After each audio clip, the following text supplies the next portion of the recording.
yours? Yeah, Okay. yeah. And then So you I'm give me doing that with the cards. justice paper too. I've had like 600 words now. Oh, good. I'm gonna finish it and then turn it in for review. That's what you have. It's only hard because you have to be done early.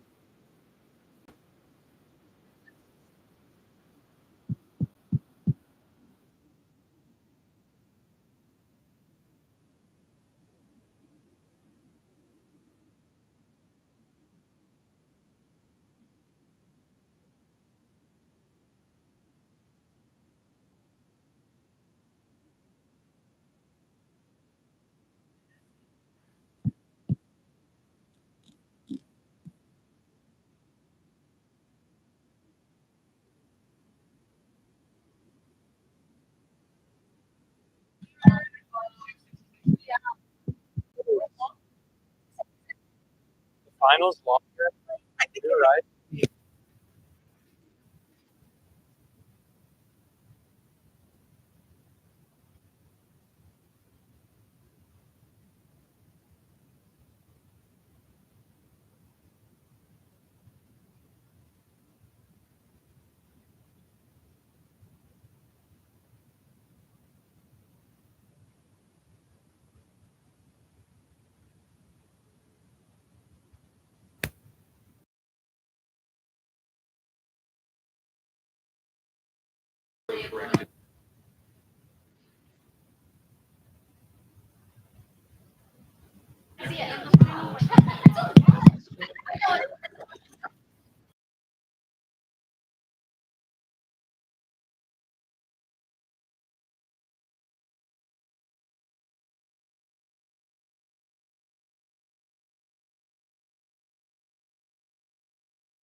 If you're in SGA, can you fill these like front seats, please? That's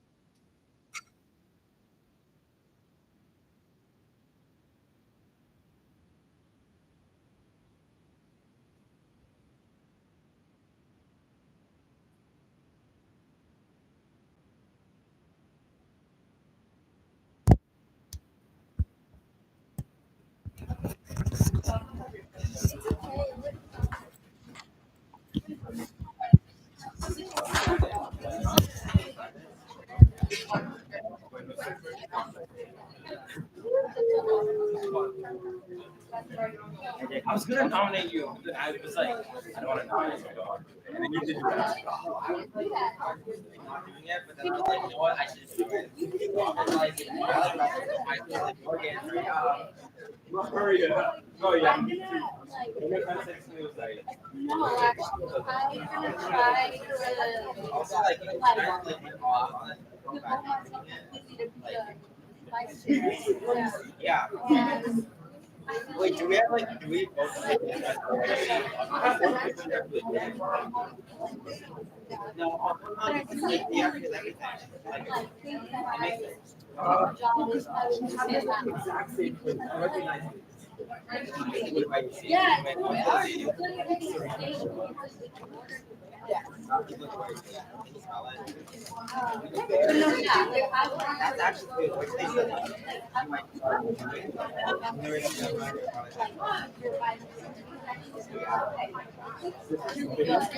What you do, yeah. No, I was like, yeah.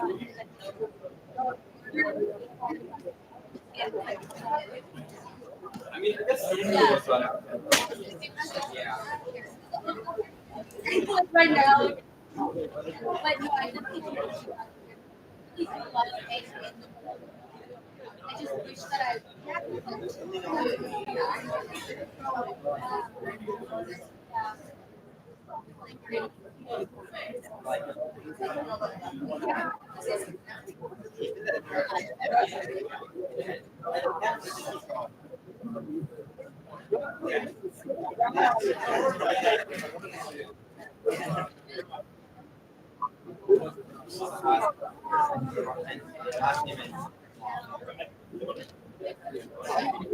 yeah.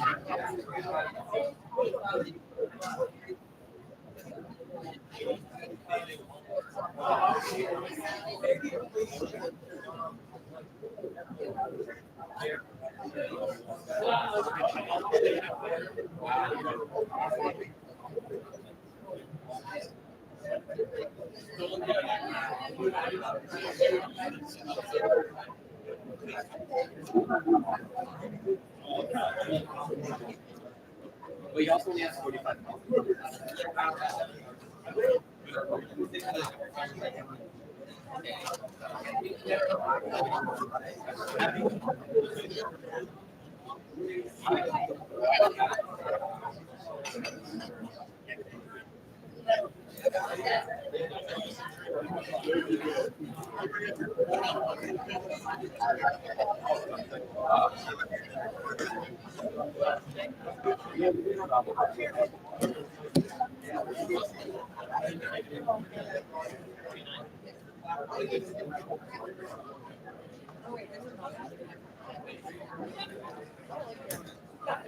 Not perfect, but really good.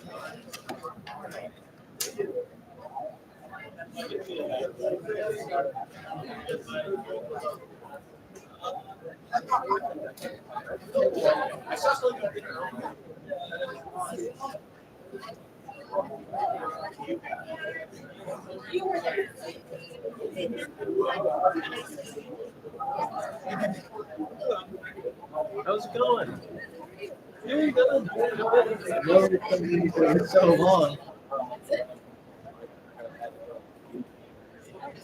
Yeah, I need something. Like, Morgan, what do you think? How long?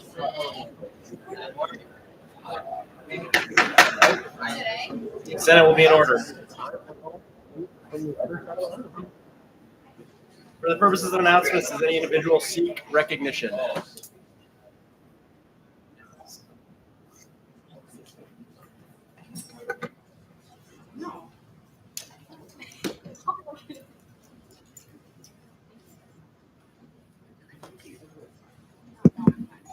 Okay, hi guys. So you should have seen on the SGA Instagram, there's a post about how A was doing a survey of students for their individual academic experience. Really important to gauge constituent needs with this form. So I would appreciate if you, hey guys, I would appreciate if you not only filled it out, but also reposted it so the constituents can see it. We're trying to make sure that we're meeting people's needs. So please, 10 minutes max. And that's if you really are fine taking short responses. Thank you. Any questions? Senator Mello? Is there a Q? Good question. There is a QR code that I believe UMass has emailed. There's also one on the SGA post as well. Fill it out. Any other individual seek recognition for the purposes of announcements? Senator?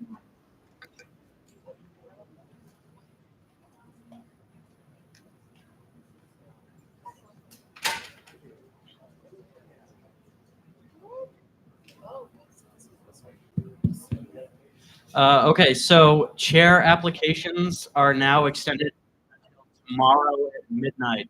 So please apply if you'd like to chair any of the committees. Thank you. Were there any questions?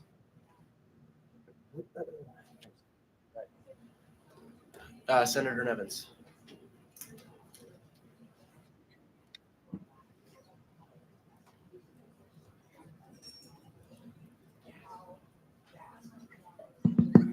All right, members of the SGA. I have a few things. First, the executive initiative on the expansion of the PVTA into UMass and across from Greenfield. In the next coming weeks, we're going to be having a consultation form coming out that's going to be referencing what students, i.e. your constituents, want to see from the SGA in regards to our PVTA initiatives. Do they want to see more access to more northerly municipalities and areas to live in with cheaper rents? Do they want access to UHS with a bus route? Those are just some of the questions that are going to be on this board. So as that starts to roll out, you start to see it, please send it to everyone you know. It's so unbelievably important that we get this resolution passed. Greenfield Community College, as of just now, I got a text from their student government president, passed a resolution in solidarity with our initiative on this PVTA expansion. We have representatives from Deerfield and Montague also in support of this, and reached out to Congressman McGovern this morning to get his support. He a couple weeks ago had a town hall, and I got to speak with him. He thinks this is a great initiative. He wants to be pulled behind it in terms of what we're doing at the SGA level. Yeah, please just make sure to send that out once we start. Have that posted up. Please get everyone that you know. The more students that we have involved with this, the better mandate that we have to utilize in terms of getting things we want from the administration. Any questions? Sick. Any other announcements?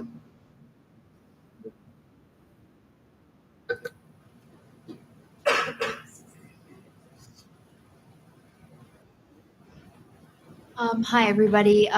Just gonna come up here really quick. I didn't have a chance to last week, but I just want everybody to know that the PR input form is out, and that's the new way that my undersecretaries and I are kind of organizing our work and getting our requests out faster, because when I'm getting emails, I'm getting texts.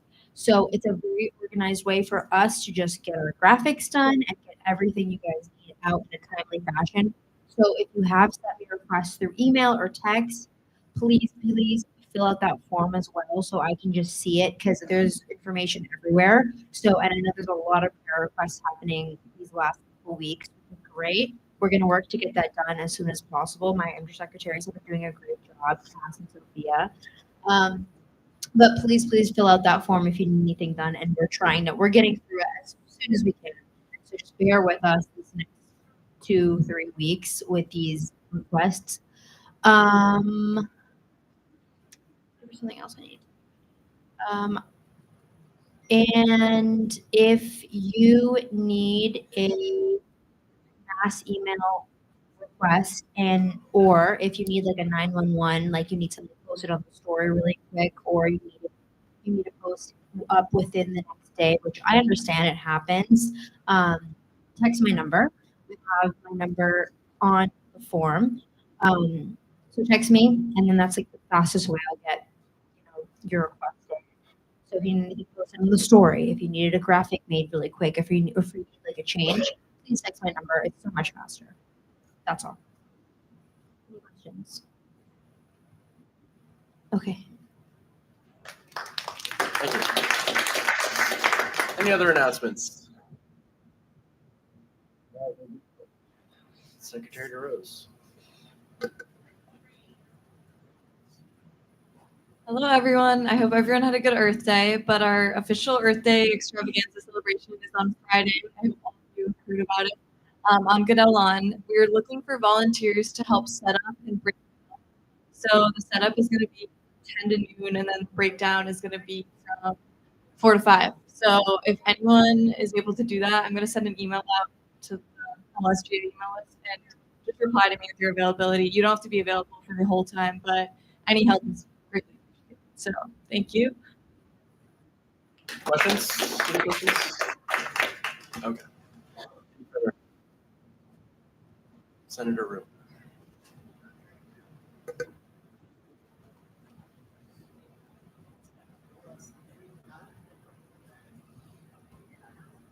Yeah, this is kind of an impromptu announcement. So after me, Ella, Dale, and a bunch of other people in the SGA, like other places in UMass and colleges across Massachusetts, went to the Boston State House like last week. We actually got politicians on Beacon Hill to approve or to file an amendment that would give $10 million more in funding for financial aid for you guys, for every student in the state of Massachusetts, because we're trying to do some damage control in the wake of Trump's funding cuts to Massachusetts that are about to come out, and also due to the fact that UMass is raising tuition for the 14th year in a row, even though we're not raising financial aid funding. So we're really just trying to do as much as possible to get enough financial aid funding for all guys and all their students in the state, so people will not have to take on another job, or not have to take on more debt, or not have to be forced to drop out. So if you're interested in helping us, just like contact legislators with emails and actually like meeting with them. For example, like a legislator in town who could be interested in supporting this amendment. It's known as Amendment 37. Just talk to me or Ella Provoker, or also Dale. We're also Morgan. Also, I mean, what else? Also, like we just have a petition. You can just like put your name and zip code for, and it's just like it sends a letter to your legislator. So that's like the easiest way you want to help. If you want to help us win $10 million in financial aid for all of you guys and all of your friends and family, yeah, that would be great. Any more details? Just like ask me or Ella.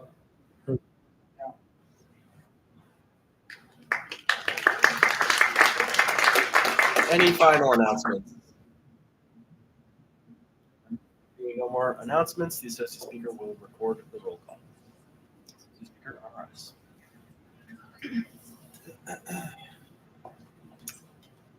Senator Denny. Senator Ariella. Here. Senator Black. Senator Gorski. Senator Butusova. Senator DeMarco. Senator Domi. Senator Duarte. Senator Eze. Senator Patricia. Senator Gatto. Senator Dumas. Senator Hercule. Senator Hiranandani. Senator Holohan. Senator Ibrahim. Senator Emer.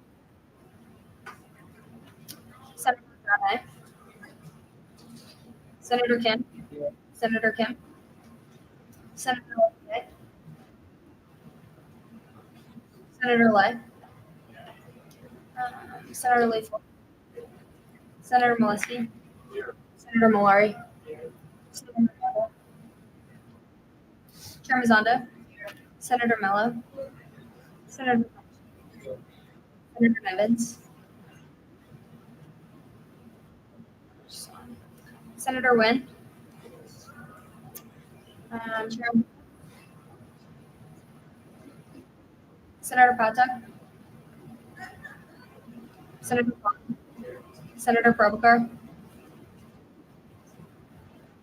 Chair Rabin. Senator Rue.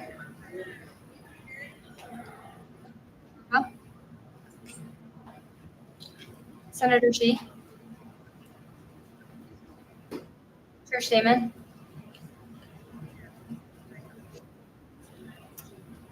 Senator Tao. Chair Tran. Senator Verma. Senator Walker Hoover.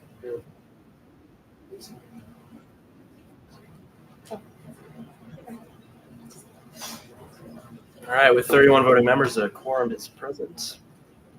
40 hours prior, are there any corrections to the minutes?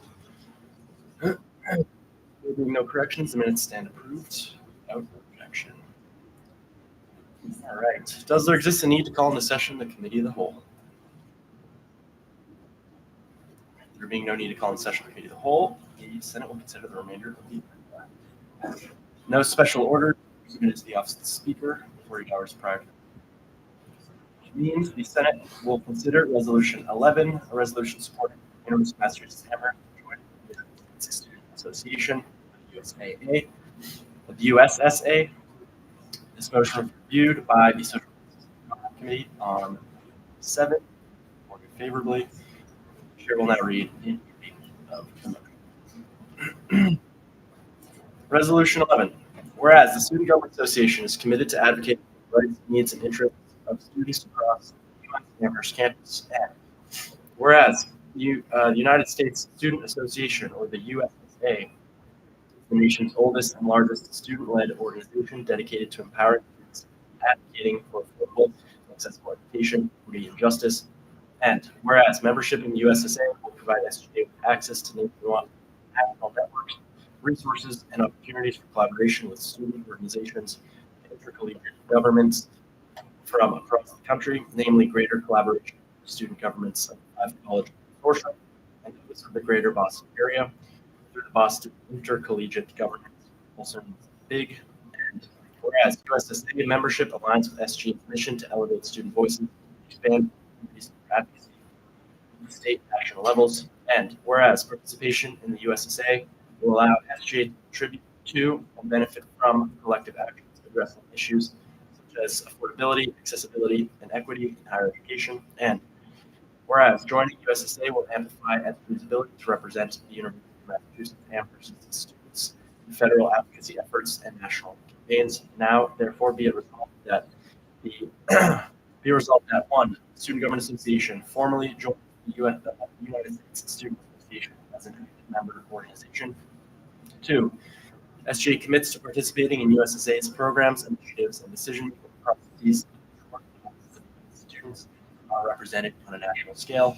3, SGA will advocate time and effort within its capacity to support its participation in USSA, uphold mutual goals of both organizations. 4, SGA will collaborate with USSA and its member organizations to strengthen collective advocacy efforts and advance student-centered policies at state and national levels. Be it further resolved that the Student Government Association recognizes this partnership as a critical step in furthering its mission to empower and advocate for students, ensuring that their voices and concerns are heard and addressed at every level of decision making. Resolution 11 was sponsored by Senator Walker Hoover, the Committee on Social Justice and Empowerment, President Humphreys, UMass NAACP, James Carroll IV, and other candidates. Sponsorship is now recognized for factual description.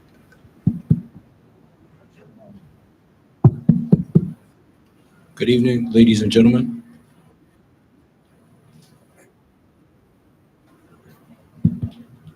I would like to start by saying I feel very fortunate to have had the opportunity to get the additional 150 signatures for Resolution 11 to join the resolution to join the United States Student Association, USSA. Through this process, I saw how important this legislation was not only to my constituency, but the student body at large. I would like to take some time to read some of the responses to the student consultation policy. They were given the opportunity while signing the form to provide additional feedback as to why they felt the resolution was important. Some students said it is important that SGA joins the USSA so that they can integrate their separate values as well as their shared values or mutual values. I believe that the more people that work together to support the student body will achieve the important goal of supporting our future. It's important for UMass Amherst to be a part of a program that can connect the school with other schools, which will not only make our community stronger, but it will make other schools stronger as well. At this time, an increase in national connections between college students is necessary. I like the idea of transparency and communication among the universities nationwide. I feel it's important student voice is represented in the government. Promote diversity, start conversation, build community. Connection and communication is power. Connection with other schools. As you can see, students are exceptionally passionate about this legislation. Additionally, I'd like to expand on the direct impact USSA has already had on our campus and our governing body. I was directly contacted by the NAACP Youth and College Division to attend this conference on behalf of our institution. There I met with remarkable students from across the nation. One of those students offered assistance to help us with our RSO application process. After speaking with her further about her campus student association, she attended Binghamton University, which is a similarly sized state school in New York, and encountered similar issues with RSO oversight and regulation this academic year. This new exposure to individuals across the U.S. allowed me to meet her and thus learn about how they solve their problems at their institution. I was able to provide this feedback to our RSO committees, and now I feel that they will be better and comprehensively serve our students in regards to this issue. This feedback would not have come without my ability to attend this conference and meet with this delegation. If UMass at large becomes a member of USSA, we have consistent access to these resources and voices. Let me be clear. It's not that we can't solve our own problems. But resource sharing and collaboration are more important now than ever, especially given our current social political environment. Our federal government is waging a war against higher education as an institution in our country. For example, international students in particular are being targeted for their activism and advocacy in regards to speaking out against humanitarian crises overseas. A student in this Commonwealth was picked up by ICE at Tufts University. 13 international students at this university have had their visas revoked. This is a time of direct constitutional crisis. Having these resources from across the United States and contributing to the United States student voice is more important now than ever. The university is supposed to be a place of honesty, integrity, and dialogue. How is that possible if we are divided? Students from across the country cannot communicate with one another. Ultimately, collaboration is key. USSA fosters collaboration and the connection of schools and students throughout our nation, reminding us that we are indeed stronger together. I highly encourage you all to support not only this legislation, but the 150 plus students who have signed on in support by passing and incorporating us into the United States Student Organization, Student Association, once and for all. Thank you very much, and I'll take questions.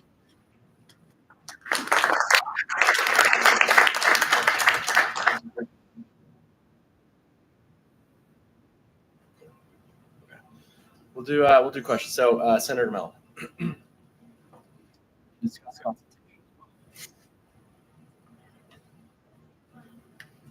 Is now the appropriate time to ask about consultation? Or Why don't we go through the consultation form. Just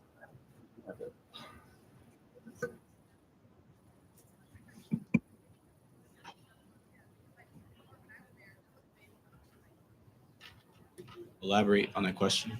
Yeah, sorry. Did you say we're going through consultation or? we're gonna put it up right now. So my understanding of the consultation form is that it's not anonymous, not verifying, and does not require any emails. It allows multiple responses from the same person. So I ask if this counts as appropriate consultation via our consultation policy, and if there's any way of knowing that the 150 people that you're talking about are actually our UMass undergraduate students. That's a great question. From the timestamps of the consultation policy, they show the timestamp of the day where I went and got the 150 students yesterday, all the times. And in order to access the form, you had to have a UMass email. So,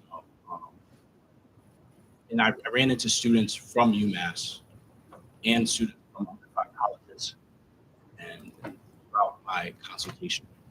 But I feel like this was done through all the books, through all the checks and balances, and those timestamps and dates. Just point of clarification, I actually filled out this survey using a so unless that was somehow not taken, because it says it doesn't collect my email. So I did fill it out not with a UMass email.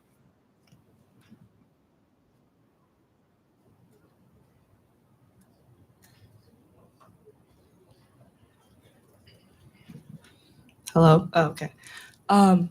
Just.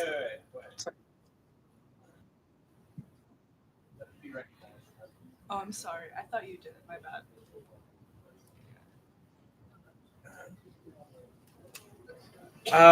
Senator Walker Hoover, why don't you walk us through the consultation? So in order to get a consensus of 150 students for Resolution 11 to be brought forth today, Tara Onyeka and I, we went about creating this for consultation on Thursday last week. We were told by Speaker Flemington that he was working with Ferreira and advisor JD to put up a campus post consultation policy. However, on Friday, the campus post policy was sent out, consultation one was sent out, and students, constituents of mine, had trouble filling it out. And so Tara and I decided to head with the Google form because of our time crunch. Had to get this by today at 4 p.m. It was the holiday weekend, Easter and Patriots Day on Monday. So that was what we decided to do. In the form, you see a memo to UMass students, which was written by myself, explaining what this is, the link to that, and then the resolution with what Speaker Flanagan read, all that it states.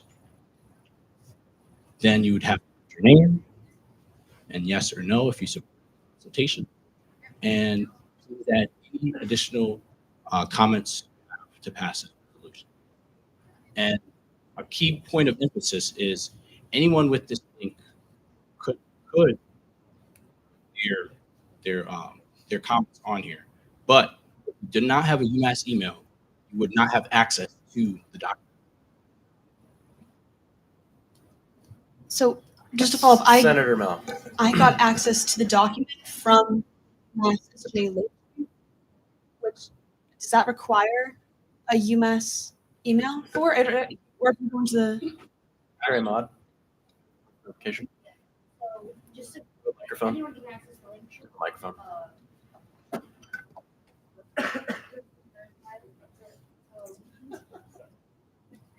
Hello? Okay.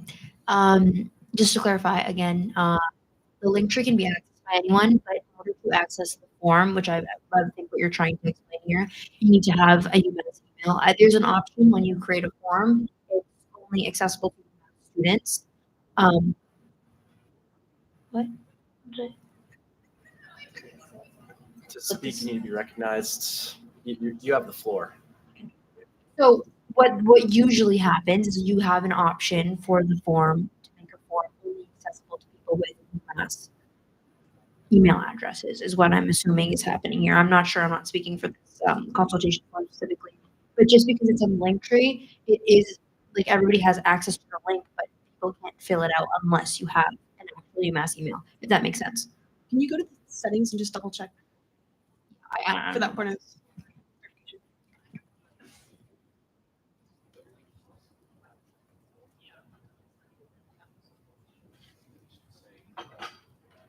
Oh, okay. So that needs to be changed.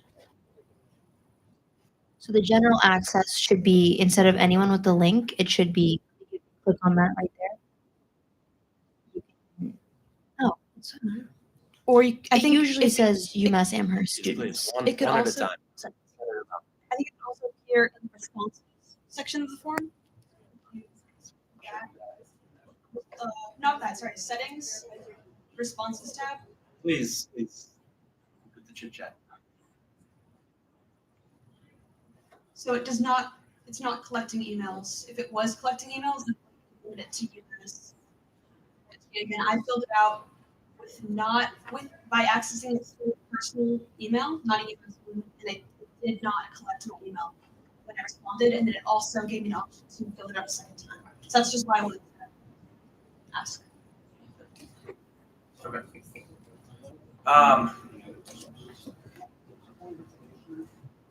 President Freeman.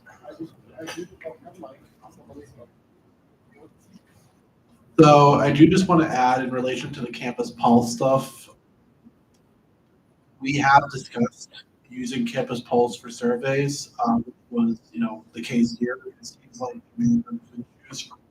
what I'm hearing. I do want to note that at this time, there has been no amendment to our consultation policy to require that. That would require a vote of the body. It's something we talked about. We can get the system to work right because of some of the security concerns that Google Forms have. However, because that vote has not taken place yet, you can't require the usage of a Campus Pulse form. As for the issue regarding the ownership of the form, is a separate issue. But so that, as far as the Campus Pulse thing goes, there's no requirement at this time. Additional questions? Yes, Senator.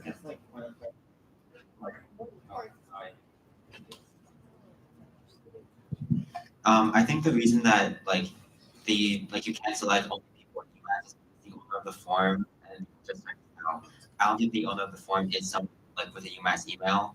So because of that, I can check the form right now. It is open to anybody. Just and that's an option. It's not the UMass. That's All right. Are there any additional questions about any factual? Yeah, Secretary Pablo. Already with him. On the way.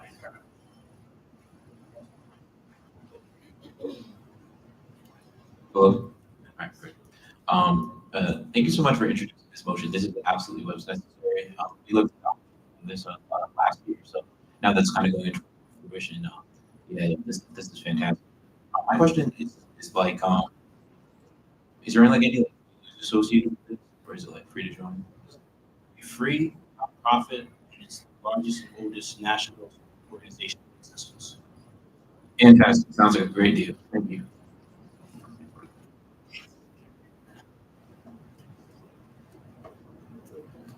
I asked this when we were voting on invoking consultation, but you were there, so I wanted to ask you,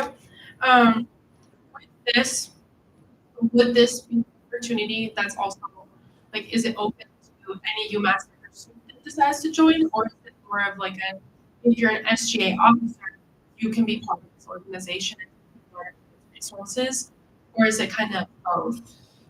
It's a little bit of both. This organization is for students who are passionate about student activism.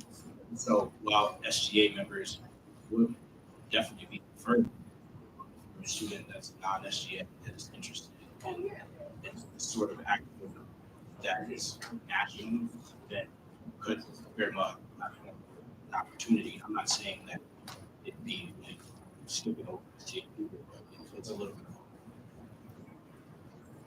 But sorry, follow-up question. But your intention was this was more SGA. I was for this to be for all UMass students. Okay. As not just like an opportunity, but like as a resource for the student government here that they can use to, not only mitigate a lot of problems, but also to connect with across the country, learn how they do things, and help us, and we can help each other. It's like a thing, like a coalition. That was my intention.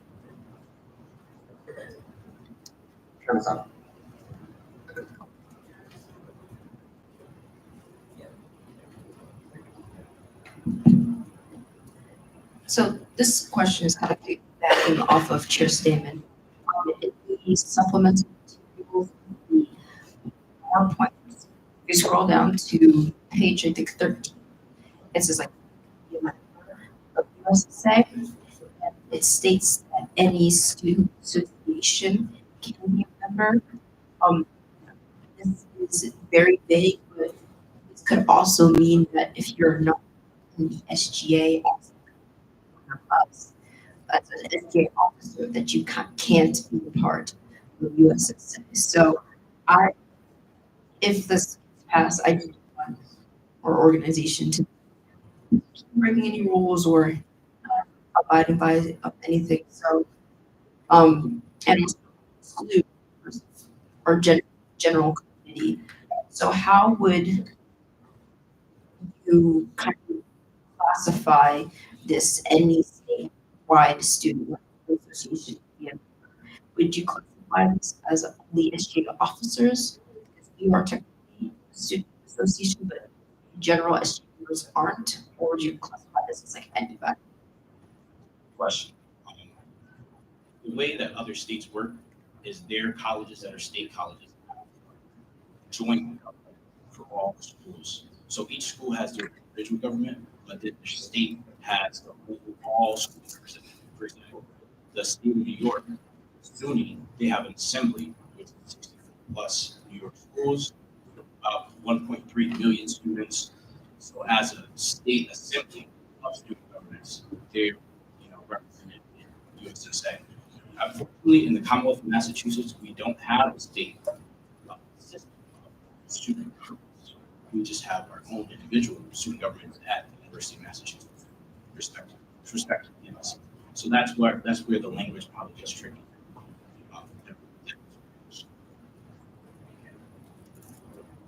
Senator Evans.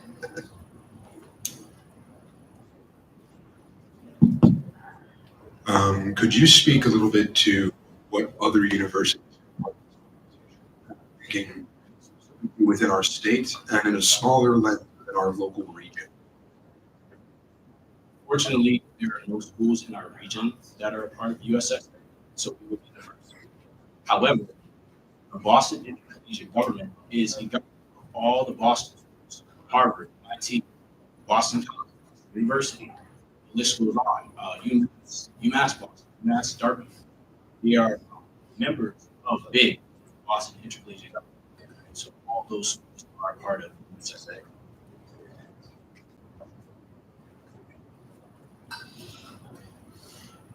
Additional questions? Senator Bell. Can you speak a little bit to their recent accomplishments? So I was able to find online are all kinds of bills that died several years ago, and something that was successful.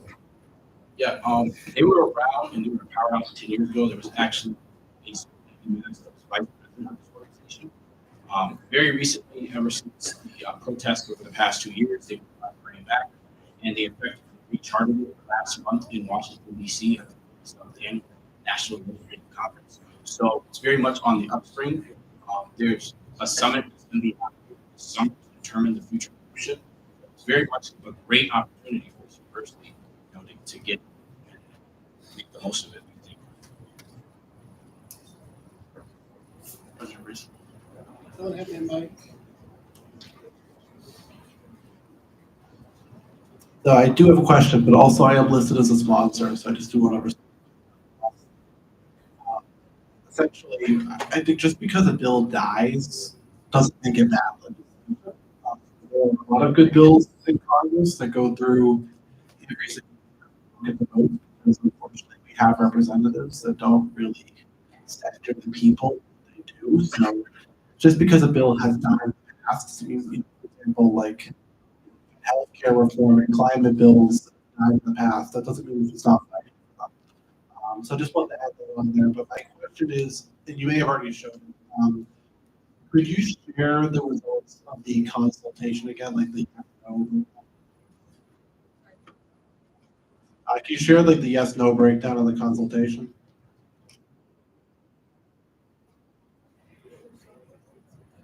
Yeah.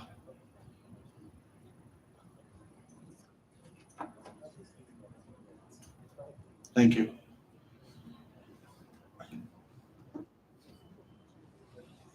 Senator Drain. So does this consultation count as legitimate?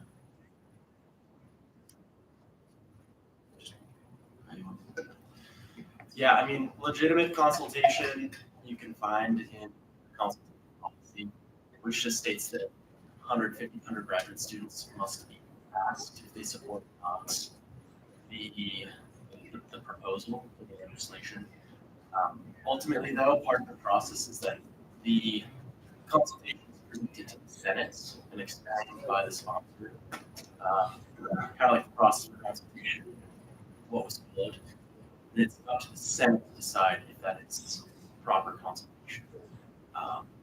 Possible paths to take is that the Senate takes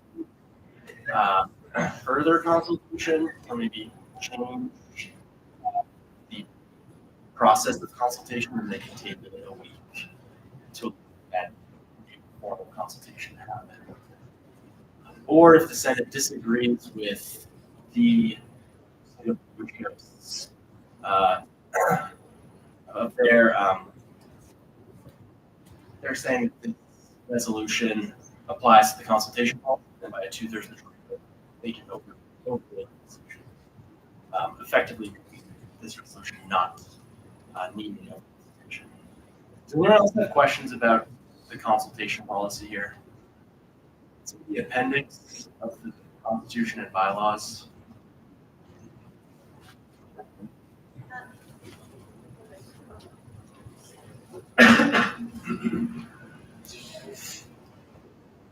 I know we've been having chats about changing system secret consultation to make it anonymous.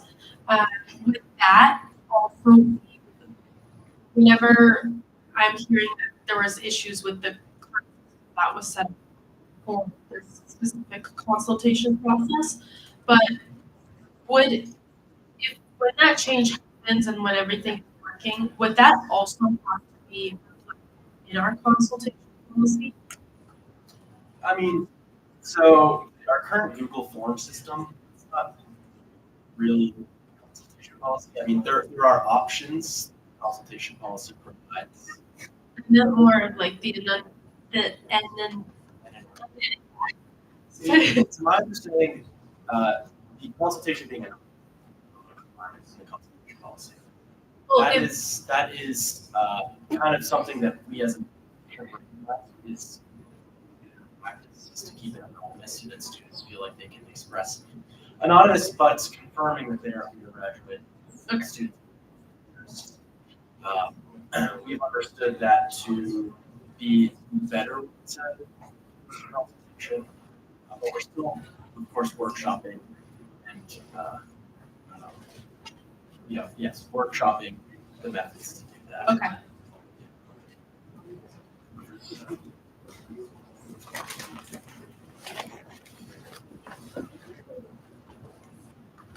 So yeah, to that point, I would just say if you wanted to make something a requirement, like say you wanted to require it anonymous or something, you can put it in the consultation policy. But until it's put into the consultation policy, it's only a recommendation. It can't be enforced. However, if that's something the Senate would like to see, they have the right to amend the consultation policy.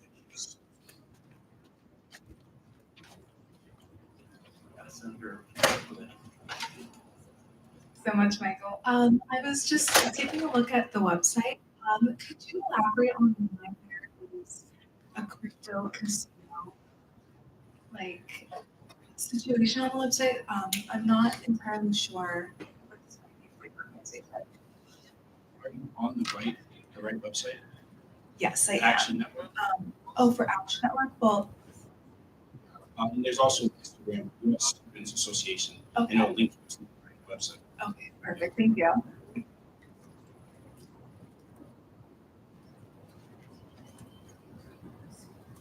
Any additional factual questions?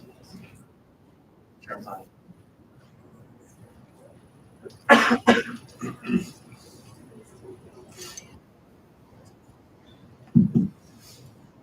I hate to bring it back to the consultation policy, but I was just refreshing myself. So it says like 150 undergraduate students, but as I saw, the form was open to anybody who had access to the link. There was about 156 responses. How is it? The language is one thing, but is it a requirement that these must be 150 undergraduate students? How are we going to verify that when we don't have it? What does this mean for the resolution if we can't verify the 150 undergraduates? So undergraduate students, that is a requirement in the college.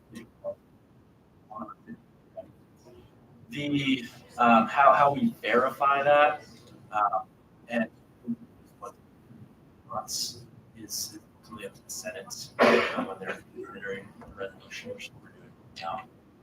Historically, it has been through the collection of emails or inspiring these have been used to make the list. And yeah, you can go, yeah. There's also a sheet that says the date and the time. This is, I know that's not a community, but you can check the cameras. You can see me asking the students, consulting with students. Throughout the student union, you'll see Yeah, there are also like Google Form is not the only way to collect consultation. I have a new shirt on too. Right, holding a public forum, tabling in the campus center, students using door knocking, resident halls, etc.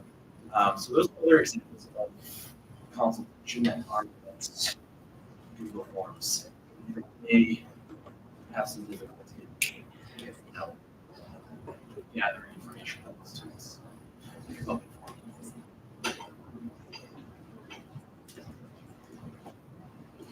I could answer any other questions about the consultation policy. We can have further discussion on this during debates. We can do just quickly chat about it. But I mean, it's ultimately the Senate, if it's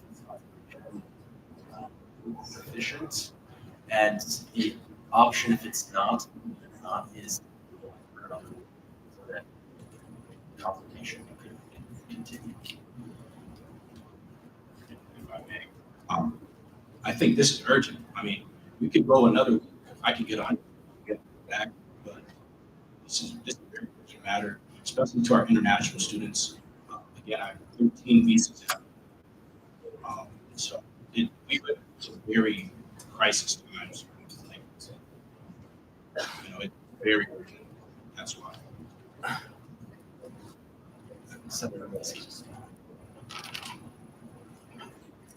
I was just going to say, point of information, the actual, we were on an old website in the new ones.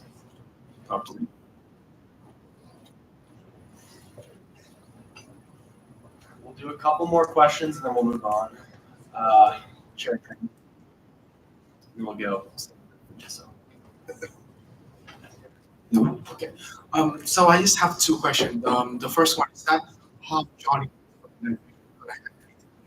expect, and the second question is that I went on their website and all links like I can access that. Basically, all of the work that they do, all the thing that they did, the results. I click on that, and it said like no action, whatever. Like that, right? So that's basically that. So like. I'll answer the second question first. On Instagram, UMass Student Association, it will link to all the important documents, their end of the year information, in their resolution for other states. The Instagram is probably more helpful than the website, but there will also be a link to the website. Again, it's US Association.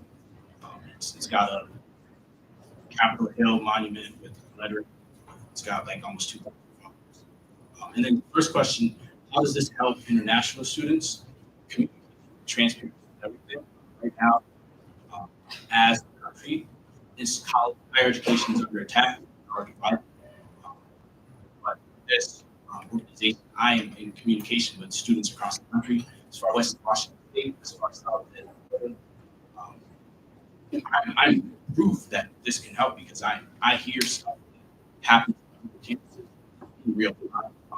Last week when there was a shooting at Florida State, I heard about it the second it started happening. So communication is key, and that is important. That's why I think it will help international students because we're face the same issues. I don't have communication. Senator. Hello. Okay. Sorry. So I'm on the Instagram now, and I also have questions about like just like any actions they're taking. As for what's on the link tree, it's just a feedback survey, a membership interest folder, a donation button on your website, and like a know your rights link. I know you said you went to the conference, I believe, like over or something. Were they talking to you at all about like, hey, like this is a piece of legislation we're advocating for Congress? This is a particular like senator we're working with, like anything regarding that. National Legislative Conference over spring break. For information in April. Last week of March, early April, I went to Washington D.C. And we were in the process of recharting the organization. At the end of the conference, we recharted the organization. In the membership interest document, it's going to show a spreadsheet of the time to restart USSA. And see it, and they're still in the process of implementing. We lobbied our Congress members. I actually met Congressman McGovern with him. We talked about bringing USSA to UMass. And so, again, like I said, I'm proof that this is very real. And this is happening. It can happen with your vote. All right. It's the conclusion of the Okay. Yeah. It's, so, if they're chartering their organization, does that mean membership schools you're talking about is from whenever the last time they were active, and you know when the last time was it active? Point of clarification, they are rechartered. They're already in. They're in the steps of going national. But they have national schools. Boston schools actually became a member in early February of this year, 2025. It's a growing organization. All right. That concludes the factual presentation. Thank you, Senator Walker Hoover. If there exists a need. All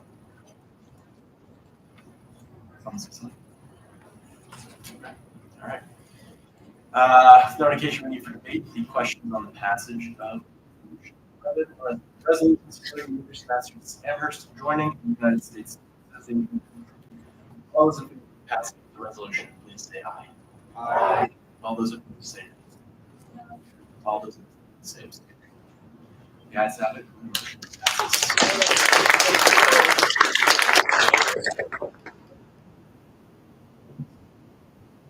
The Senate will now consider S94.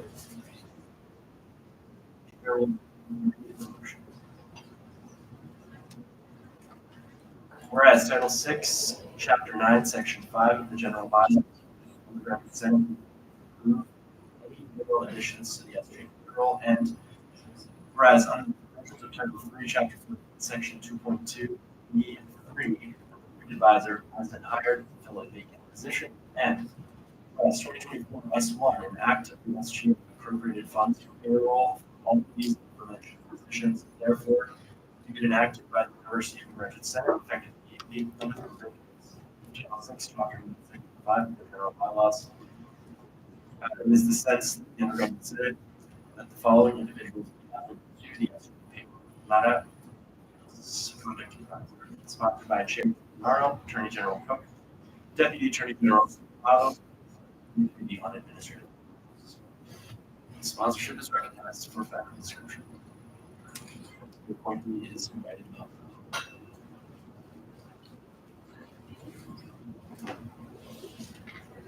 Okay.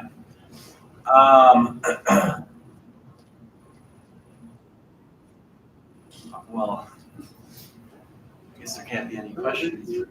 Yeah, President Humphries.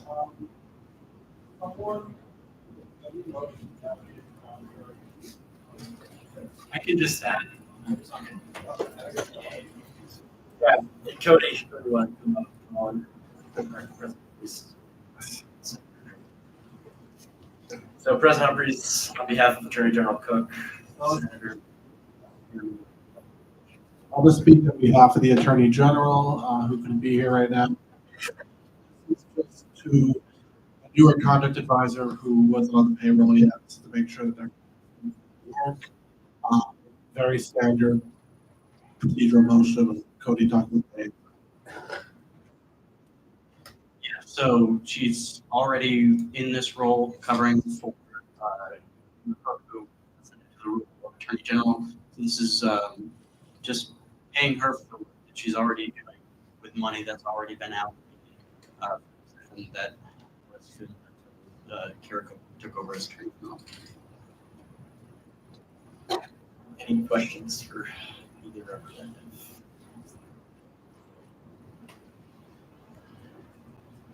All right. Does there exist a need for debates on S94? There being no indication of need for debates, questions on the passage of S94, much is the conduct advisor. All those in favor, please say aye. All say no. All those abstain. That's how the motion passes.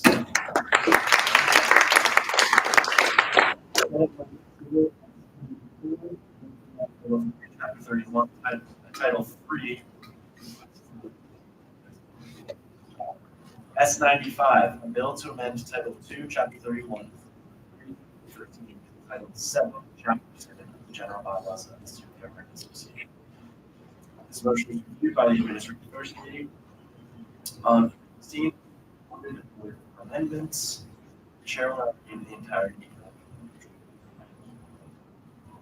All right. Whereas the University of Massachusetts Amherst Student Government Association, SGA, organizations or RSOs, application process, and whereas the number of organizations applying for status increased exponentially, the burden on the SGA registry and SGA agencies, such as the source and stackable, posing recurring challenges with outdated, vague, and inefficient guidelines. And whereas the streamlined application process reduced burden, keep letters Secretary of the Registry, Chair Iraq, and whereas Title 7, Chapter 7 of the General Bylaws establishes guidelines for this process, and whereas changes to this process would resolve this organization and consistency of the application process of these organizations, as well as clarifying the application process. Be it therefore enacted by the University of American Senate Institute of the following changes to Title 7, Chapter 7, the I'm now scrolling down. Be it therefore enacted by Senate Effective immediately, the full payment of Title II, Chapter 31, Section 8 is adopted. And it finally enacted by the Senate, effective immediately, the following 3, 13. Sponsored by Chair Sindar, Chair Pan, Secretary Merchant, and the Committee. That's for Dr. Mr. President Amherst.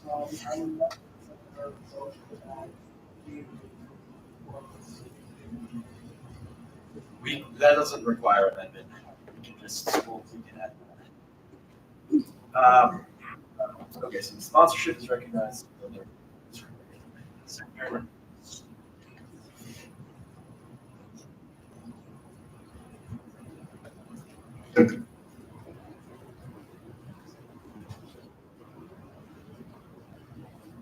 Hello, everyone. Hello, everyone. I hope you all had a nice day with the nice weather. These are the finalized bylaw amendments that I discussed at my first meeting. So I wasn't there, just a brief sort of review of what I spoke about. Essentially, I went over who the application was went last year. There were a few key issues with it. The first part being that the infrastructure of the process was difficult to manage. It was over email and just very unorganized. The second instructions were pretty unclear for a lot of applicants. And then third, seeing as the number of RSOs is rising exponentially, and we don't currently have the staff or the budget to support that, we are looking to limit the number of new RSOs, or at least raise the threshold for applying RSOs, and hopefully these that. So I'm just going to go through each section that we are changing and I will take any questions.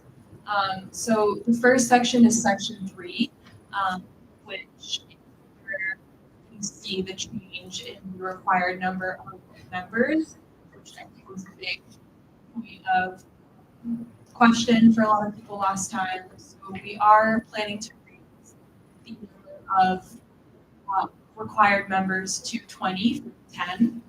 I did say last week that I wanted to clarify that won't be imposed on existing life. And I have since spoken with a few senators, has an amendment to this specific section to make it clear that existing articles will not be affected by this. So whenever we'll see that. And then there's a few other ideas being determined with that.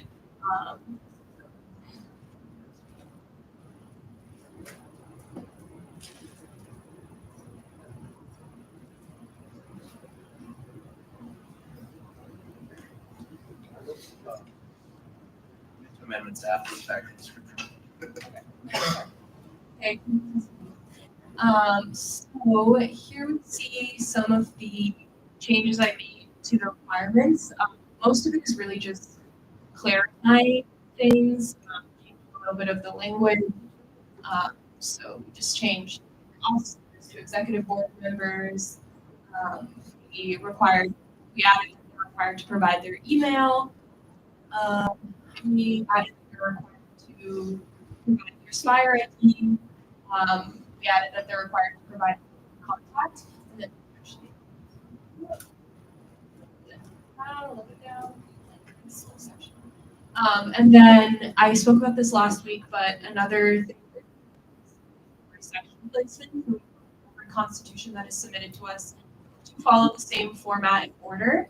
I would actually ask that you finish my presentation. Yeah. There is a little bit of like sort of a typo in this section, so the senator can this after I'm done, that'd be great. Just because it says every item listed in the checklist below must be included under the exact section specified. This is obviously not the checklist. To basically, we base these amendments off of the evident checklist that I created, which is what we use to grade the RSO. But obviously, this is not the checklist. This is the laws, so that needs to be changed. And then this whole sort of here would also need to be striked because we just copied and pasted that checklist. And it's not important to be in the bylaws for the checklist. That, then we also introduce exact verbatim required as verbatim, gender neutral pronouns, and then we just specified a little bit more clearly what we're looking for from the. We specified more clearly the two types of voting membership, which is voting and general membership, and who is allowed to be in both of those. We introduced the requirement that RSOs will be required to have at least one general body per year. In that meeting, we will require them to tell us how to make decisions in the meeting, and then we have a space for them to provide any other types of meetings. A lot of additional information about that. And then executive board. So again, we just reiterated that we need of SGA members. That's pretty much. For elections, we made it clear that election records separately from miscellaneous records of the group.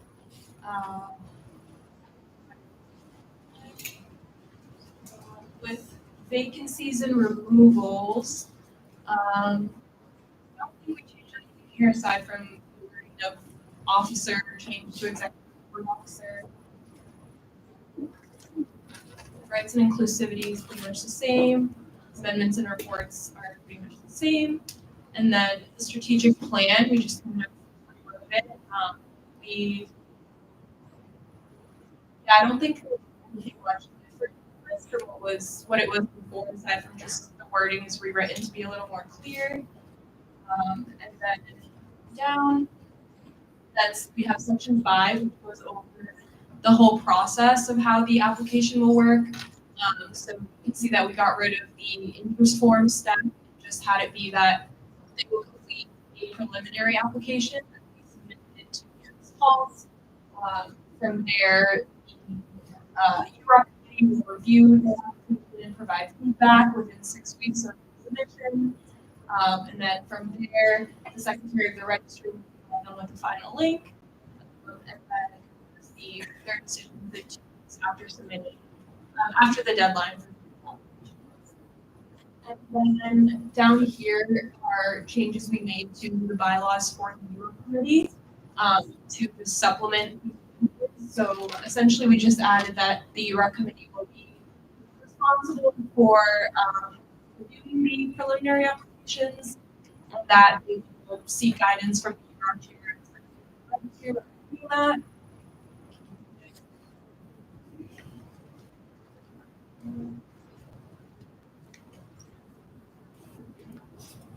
And then we added to the secretary of the registry bylaws that they will be responsible for revising and publishing the materials every cycle, and that they will work with the UROC to train create the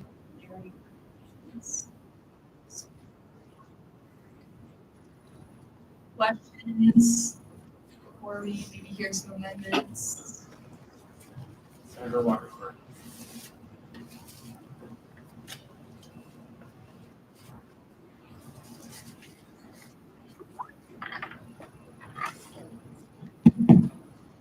I was wondering if any of the ideas about the chartering process I emailed you this morning were considered. Yeah, absolutely. So I, a lot of ideas you shared, which I want to inform you.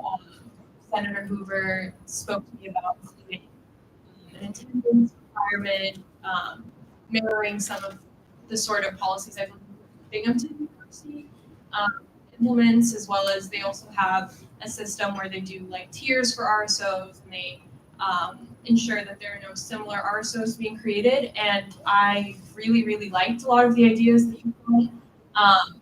I just am not. I just wasn't comfortable having those be included in amendments for today because I thought that they needed more planning and execution. If you're going to say that, maybe checking for similarity, we need to have that policy sometime before today. So I'd definitely love to work with you on putting some of those ideas to life, or maybe like next semester working on that. But I think you're welcome.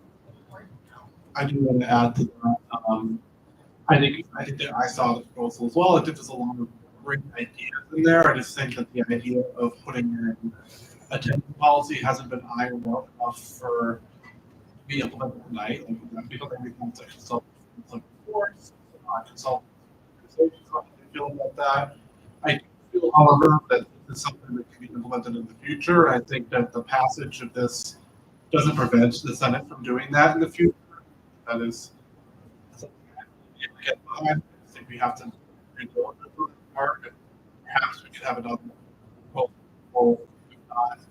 next couple of weeks. Next semester. I mean, even just the amendments took like months and months of research, consulting, working with people.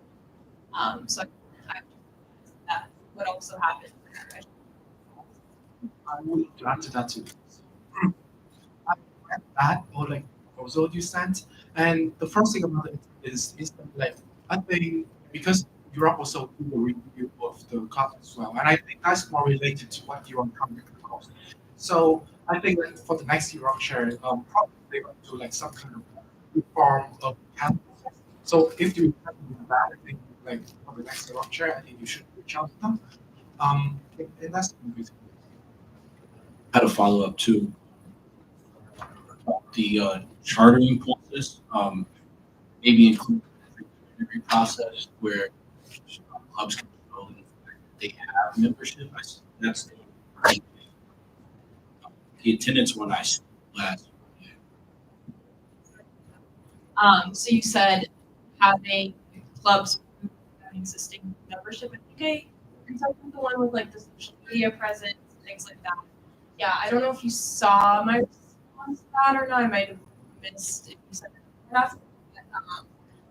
I think one of the ideas that Senator was making sure that RSOs have a presence before they even apply. Making sure that they have some social media going or some sort of events that they've held before.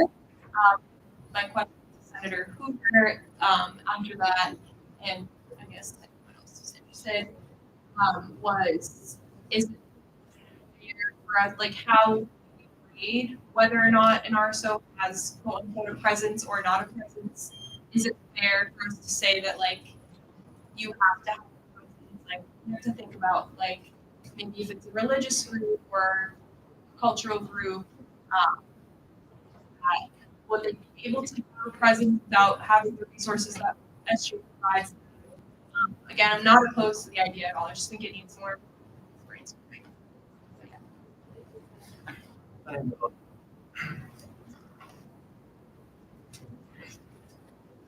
Just to add, because in this meeting there's some of the sponsors on this, we did talk a bit in AA about the possibility of attendance requirements and discuss the undue stress that would cause, undue burden would cause to that checking.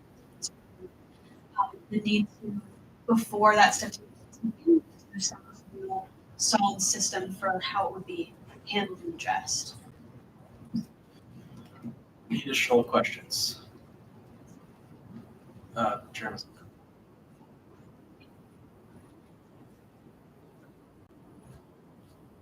So this is more of like a clarifying question for me because I will be opposing my own sort of amendment because it's kind of different than Jacob's, but generally has the same idea.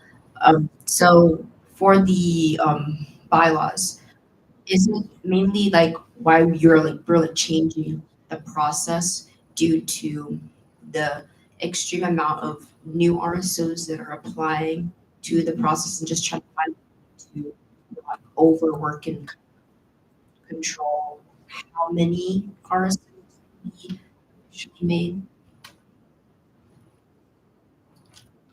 Yes, I'm part of it.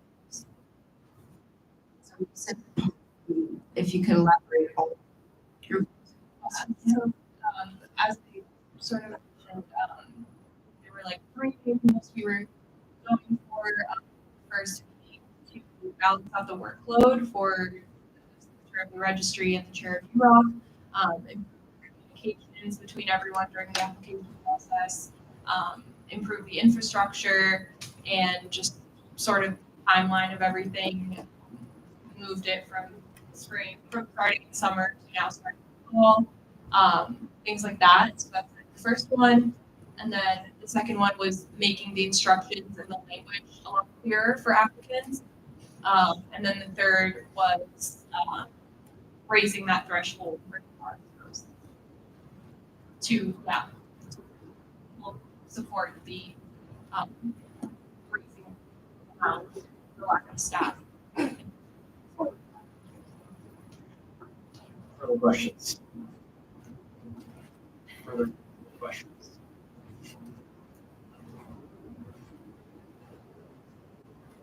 All right.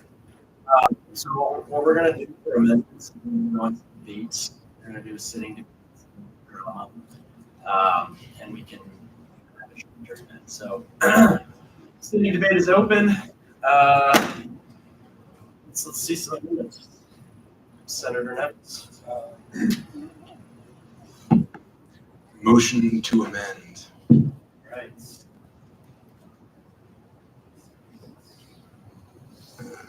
All right, so I'm going to pull up the short amendments. This style of amendment is very helpful. So it's an amendment after 3, the pre-existing language. Which I confirm this is the pre-existing, or this is the This is the amended language. I have not included the current language because no company didn't feel like that for a while. Okay. So the sponsor amendment, Senator Nevins, is recognized to explain the amendments. Right. Senators, I'd like first for us to think why we are here. In this room and the room below us, the offices, and our goals. For me personally, it is to serve the student body the best I can, to get to know their issues, to solve them the best way that I can. So I implore all of you to look towards this side of the room. Behind, I have my closest friends, my colleagues, and folks. Please wave your hands at everyone. They represent different academic groups on this campus, which the current language is disproportionate. So I will explain Part A and Part B, and which is the language really being the change. So last week, when the Secretary of the Registry, President, Vice President, proposed all the bylaw amendments, they explained that this would not affect any of the current groups. So Part A here in this amendment to Chapter 17, Section 3 states that any group made before the passage of this amendment, if it were to pass today, will not have to. Which title? Which part of the over the general bylaw amendment is this amending? It's Section 3. specifically. Because we got more three different types of amendments. Oh, It's one of the top. yeah.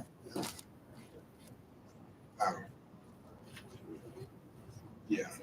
Like the very, yeah. Yeah, it's 100%. Oh, okay.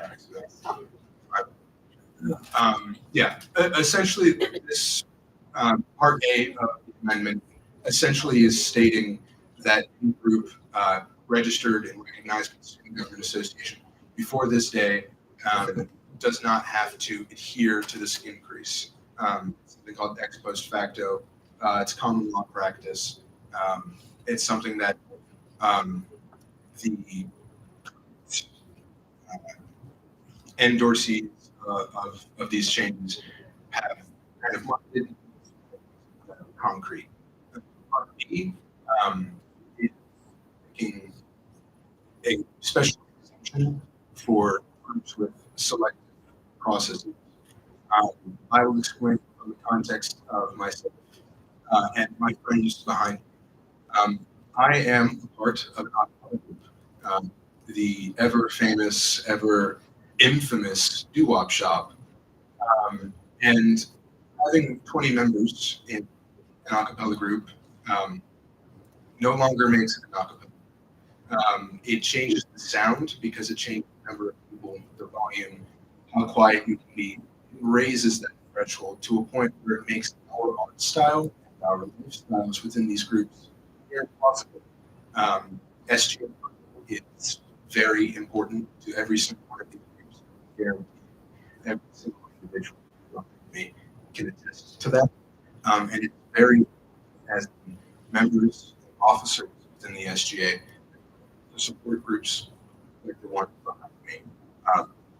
Section B of this exempts a group that has auditions and other groups, interviews, like some business clubs I'm aware of, too, about this, and any other group that application screen. Simply, some of these groups will not get people that are going to interview or audition, so the capability to 20 during an audition or cycle. In the terms of acapella, they simply cannot have 20 members due to the mission of the group. Any questions? Myself and the number of people that I have invited here today that have depth knowledge on this specific issue can answer any of those questions. So, all the motions packet for tonight. Scroll down to section 7 of the code amendment. The blue text is what I've identified to be amending language. Sponsor, please confirm that the text that I've added to the motion is amending language. You're adding a subsection 3, correct? Now amending, no amendments needed to, if you could scroll. That's area.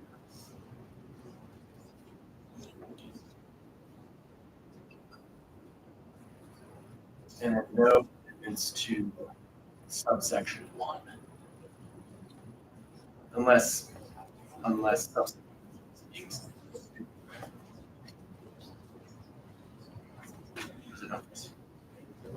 I make a point of personal privilege.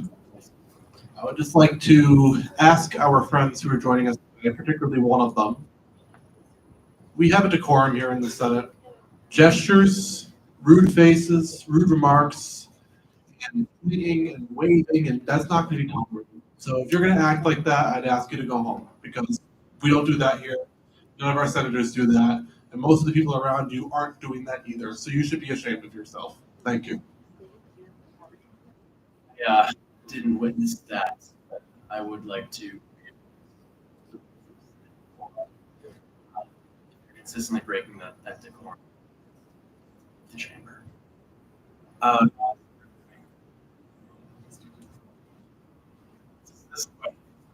That's that SGA members to any fee, any undergraduate English student, not like a member of the Senate.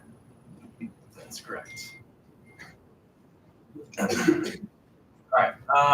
Sponsor the amendments. Please confirm if this is the correct language. This one? Yeah, but I just want to confirm if this is the right language.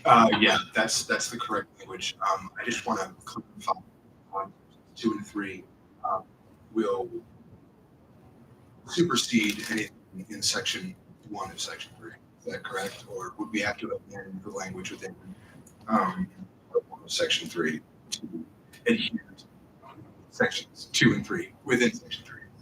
Yeah, you'd have to amend it to be consistent, unless you were striking the entire subsection 1.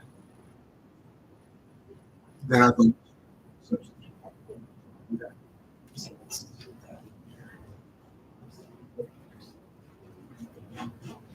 Wow.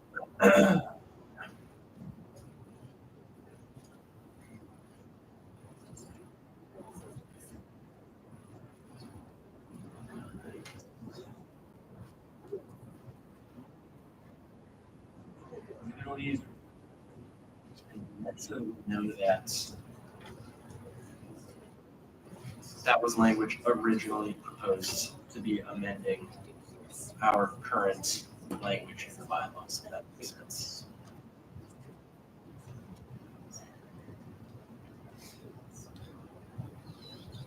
All right.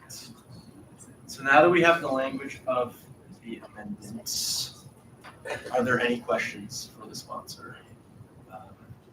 Chief of Staff. Hi. This is like a couple questions in one.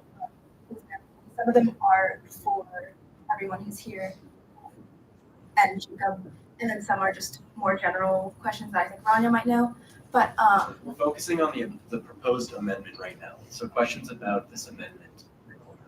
Anything else? Any questions for Senator Nevins about the amendment he's proposing right now? okay, never mind. About this amendment, because we're going to take questions. We'll see the second, and then we're going to vote on whether or not to approve of this amendment. Secretary Ray.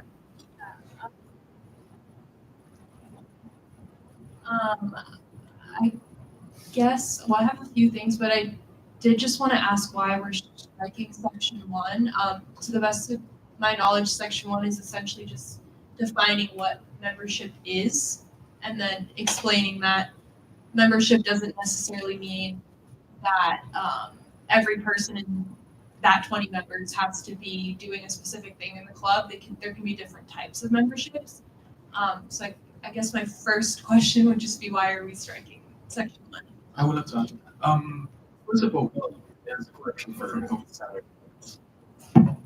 I guess to make it compliant with the other two, but if the other two are superseding what is said in regards to not money, then I'm perfectly fine with keeping it there. I asked the speaker said that it didn't, so that is what I struck it. If that logic is incorrect, then I am fully willing to reinstate that into the amendments that we're doing right now.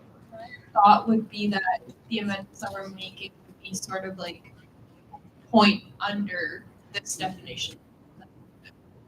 I wouldn't consider it superseding if there's contradictory language in subsection 1 and subsection 3, and that's what we should strike. But if they're working together, I don't think there is. Okay, then I like to reinstate section 1. If you withdraw that yeah, particular, yes. All right, so I'll reflect that change right now. Yes. Another really quick formatting thing. It might be beneficial to have 2 and 3 be like indent under. Because it's sort of like basically saying that all ours must make not less than 20 members. These are sort just of clarification. Exemptions, clarifications. Yeah, I think in terms of if that is how, if that is concurrent with the other bylaws, I think that is the avenue to go. So I do just want to say that I have spoke with Senator Devins about these amendments, and I am in very full support of Section A. And I really thought process behind Section B. I just have a little questions for the members about how this will actually work in practice, and if it is VPN, and if it will also an obstacle threshold for our RSOs. So I think like the first thing I have is how are we going to determine in a fair way which RSOs fall into this category of auditions, interviews, or application screenings? And when I'm going through the applications, where are they going to indicate that? One idea I was brainstorming was like maybe making it be like a petition or a waiver process where they have to submit that beforehand, but I just wanted to hear your ideas on that. Yeah, I think the waiver process, I think having it be a separate form that everyone's allowed to then go to a meeting with the Secretary of the Registry in order to allow for that to pass, because it is an exemption and we have to determine that it has selective processes for a specific and not for the reason of being able to 20 members. I think that's totally possible. That Section B exists so that future acapella groups and other groups that have selective processes do not have more than 20 people are able to exist. There are groups that exist on campus that are not part of those. I can speak to my own group. The New Walk Up has existed in this campus since 1993. But until maybe just a few years ago, it only recently became an option. There are many groups like that on this campus. We have a very large campus that is continuing to grow and over-enroll. And I think that leaving space for growth with RSOs that can select processes and be under 20 members allows for us to be in terms of the kinds of RSOs that we're allowing, that we're in, and that we stonewall certain groups because they are not capable to complete the statements and have 20 members at the same time. I mean, I definitely understand the reason behind that question. Just again, if there is going to be a process of determining, of making an exemption for our new applicants, I would really like to see that be more well thought out in the bylaws and put in sections. I think this would require, again, similar to what I was saying before, a lot more specification of how that's actually going to happen, because I am personally concerned that this might open up a hole with the when we're asking all RSOs, you have to be up to the standard of 20, but these people don't have to follow that rule, and we don't really have much process in place of how to decide who will and who doesn't. So that would just be my big concern there. Senator. Just to follow up on that, I don't know if I'm allowed to ask, where would that, for clarification, where should that go? Should that be in this section, or should we prefer that to be amended in like the application process section? I would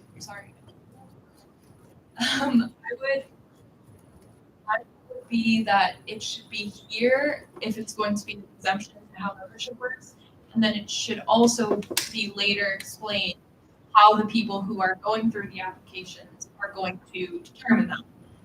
So I think that if this is going to pass, we need some further language behind it. If it is deemed by the Senate as being VPN at all. I just put a VPN. I first and foremost, I think if more language to better codify and explain how the process looks and determine what the process is something that we can absolutely do in the next few weeks and even get done for the next Senate meeting. I think in terms of right now, if this is going to get passed, we need to make sure that we are protecting the groups that we have now, Section A, and protecting the groups that we will have in the future in Section B.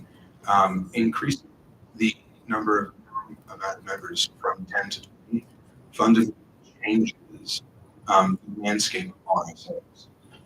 Some of the selected groups, like acapella groups who are with me today, cannot have 20 members. It's, in my mind, not even a question of it is a question of, are we going to allow these groups to exist, to have SGA funding, so that they can represent UMass? We have groups that have some at the State House.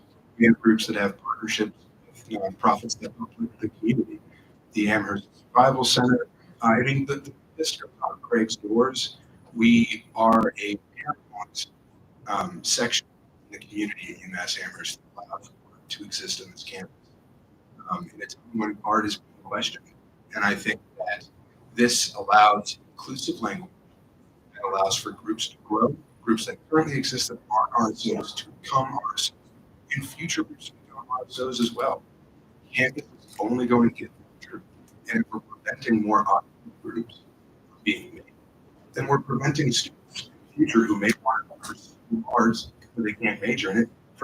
And I think that that is moving away from our mission statement on our within our constitution of serving the student and making sure that what they're concerned about is taken care of.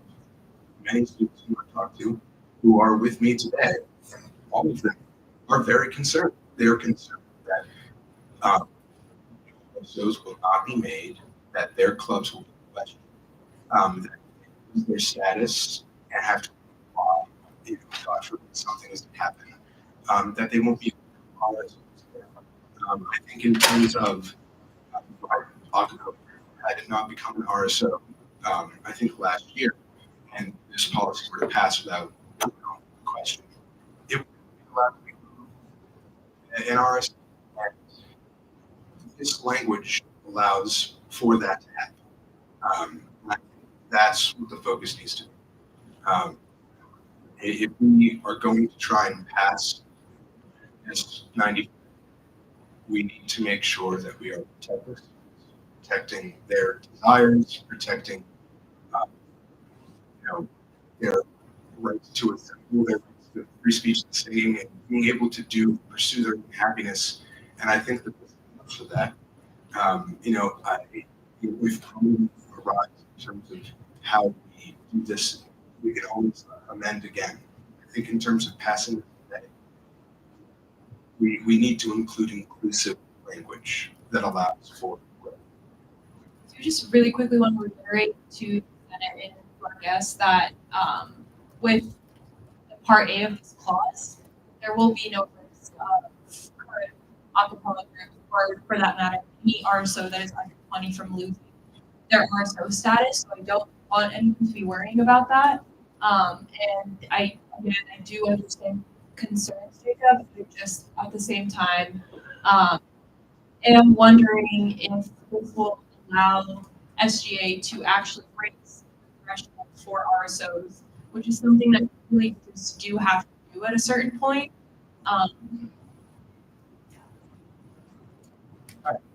So, are there any questions for sponsor? Event.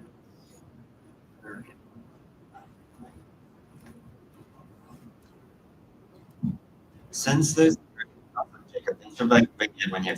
Like, it's really good to see a bunch of faces in the K-pop lounge. Like, it's good to get that in here. Like, but just like looking at how important it is to for new RSO, and also speaking as a student on this campus and a few RSOs, would it be possible for and this is just a proposition based on how members are defined earlier, the act. Would it be possible for maybe like let's say not necessarily you're like a member of the acapella group, but you're still acting to benefit that group under the definition of member. Like if you're a dancer, like dancing currently, but it's like you can be a promoter, or someone is helping coordinate, help like organize things, something like that. Just like like I'm not like PC, we have performers and we have the team, and they have the videos and some of the dance. But I don't think that like looking at the more inclusive member that's been centered by sponsors, I think that there is still room to have a reciprocal where you could only have maybe like 3, 4, 5 performers that are actually singing or doing like whatever activity they're like putting their hearts into. But like, that shouldn't mean that like only they can be members of the RSO. And I think coming back to that more inclusive definition, I'm personally more in support of the 20 number for numbers, but it is also really good to get the feedback for the people who are directly affected by this. Yeah, and that's something that I talk about when talking all of them, and it's definitely an easy solution to say, well, my acapella group can have 5 people who don't sing, but then it's the fundamental problem. Acapella groups travel, they go on competitions, events. Some of them don't have 15 people. My group has 14. Some groups have less, some have more. Create potentially positions so that we can get the amount that the SGA is determined is the correct amount of people to have in the group. I think I completely agree that groups should be inclusive, and if you don't want to sing, you don't have to, but that's what these selective processes are for. These are additional interviews. Being in a group is you are there to sing, you are there to perform. The point of other interview-based groups like the Eisenberg Fund, the Eisenberg Consulting Group, you interview for those groups because you want to do consulting and you want to work on those funds. I think it is a really big ask for me to potentially go up to friends and say, hey, do you want to be the events coordinator for the doo-wop shop? Nothing, but just be a group so that we can be an RSO. That is the problem that we have right now. People already doing that and already putting down random mass emails and random names within all of the registry stuff that I'm sure Hi and Ronnie can both attest to being a massive problem. And I think with raising it to 20, you're only going to see that problem exacerbated because groups, acapella groups, like funds and other selective groups that have a mission to do a specific thing that all the members do, they're just going to do what you just said is the easiest fix. Those people won't be contributing to the mission statement in terms of acapella groups, and they'll be adding the problem of inflating these groups but not actually doing things. I mean, if we look at these definitions, we're talking about active members. If you're an acapella group but you don't sing, are you really an active member? And I that's a fundamental question. The selective groups. I think that other groups like that you've brought up and other groups that may exist on this campus can do that, but none of the other groups here do that. None of them at other colleges do that, and I think it's an unfair burden to put on these groups and force them to find people who don't want to sing or people who are from other groups and then join my acapella group. We can stay in an organized status. It just adds all of this bureaucratic red tape and all of this, it just and it's already really hard to run clubs. Budgets being cut by a significant amount. I don't want to place more burden on students to bring down the barrier of entry for people to think more. That means if I want to start a health group in the future, I have to find 19 other people who also want to sing and we also don't want to join any of the other existing groups. That means we have to work and connect. Some groups are different, right? Mindful of the time. I'm almost done. I know it's a long one. 2 more questions and then debate on this amendment. Whether or not we want to, put in more clarification on how the select process happens. Yeah, I just note one last thing to help you your question or your statement rather. All of the acapella groups on this campus are different. The Judo shop is a male boys group. Well, it's a virtual group and a group. Attitude. We have SATB groups. They're all different. They all do different things, and it's just a great ads to increase this all the way to 20, and then to potentially force who might want different mission statements from the rest of us to have to get 19 people to make it work. All right, we'll do Walker Hoover, Bloom. After that, second for the amendments. And then after that, I'll ask for on this. Senator Walker Hoover.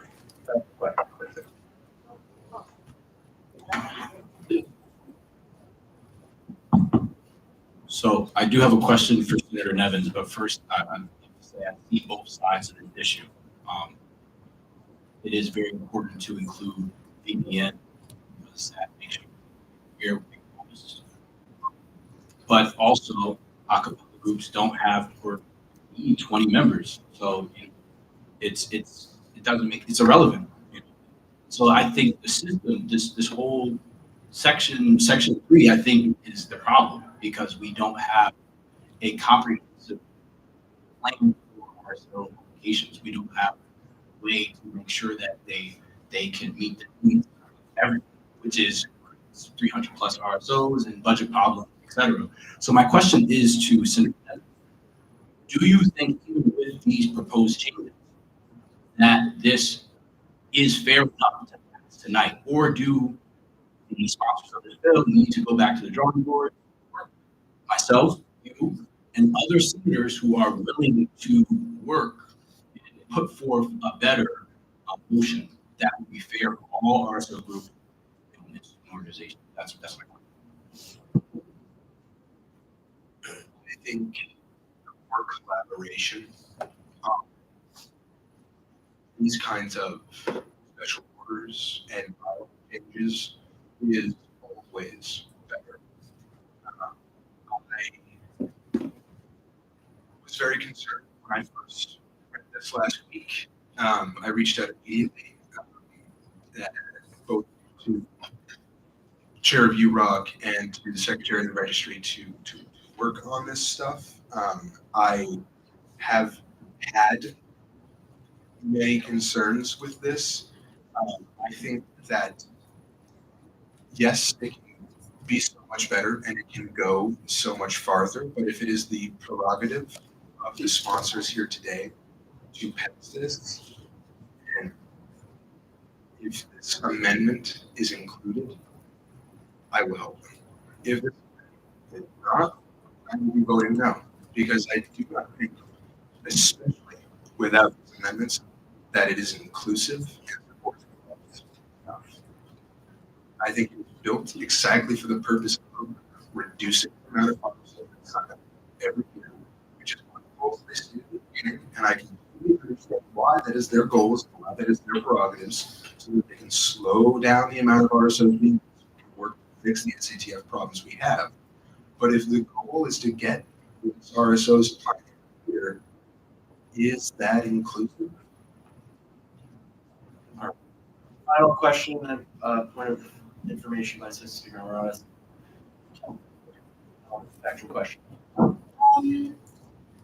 would just like to kind of reiterate before asking my question that different groups that are below are not impacted by this, and I understand that, of course, future RSOs and potentially future acapella groups could be impacted by this, but so will all of the RSO groups that are currently existing and currently letting students pursue what they are interested in regardless of interest and beyond a cappella too.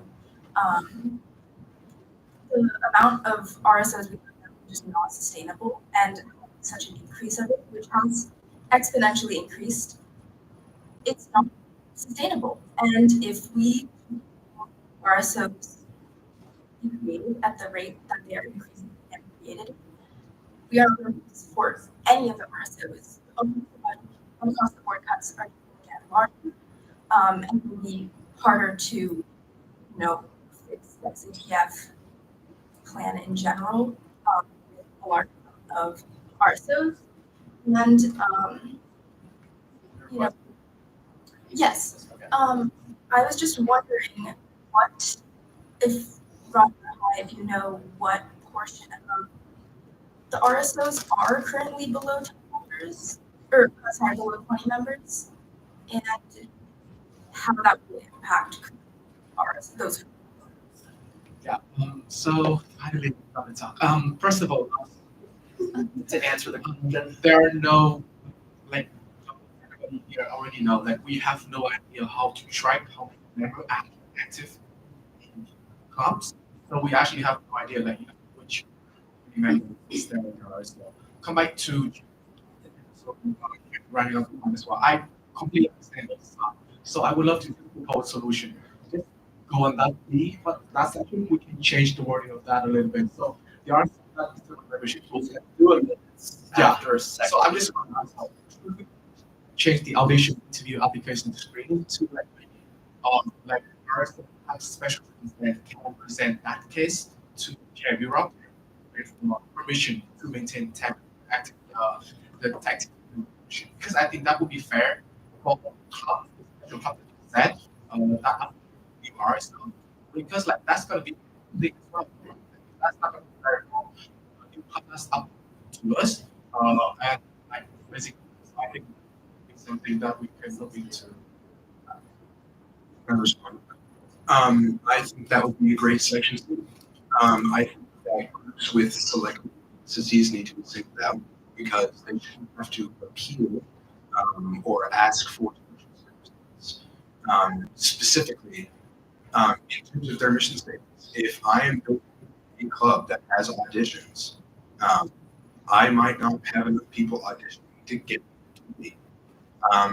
And I think just because of that fact, that logic, any group that has a similar process to clarify and then explain what they're accepting, and then, as Mark said earlier, build processes within the application forms to allow them to signify that. And I want to mention what I said about career groups being affected by this. If a group were to lose its RSO status for whatever reason, pick up one, whatever, they have to reapply to the RSO, and they have one of these select processes, and they're under 20 people, and they reapply to the RSO all over again. It's not the renewal process. They're becoming an RSO again. Will be able to become an RSO in the current language these two amendments in Part A and Part B. So RSOs that are frozen or suspended have 5 years to just reactivate before they lose their RSO status. So, unless they wait 5 years to reactivate. And if they waited 5 years to do so, they would not be allowed to become an RSO. No, not unless we keep the sections. Again, I am in support of as long as we make to make more. And I also think that if we are going to say that the Europe chair will be deciding that the Europe chair needs guidelines to decide that is the responsibility for one person to take on, and we need to ensure that that is influence something like funding guidelines or funding guidelines on what is considered and what is not considered. But again, I don't know if that's something we can do at this moment. And I also just did want to really quickly address something that Senator Jeffrey said. I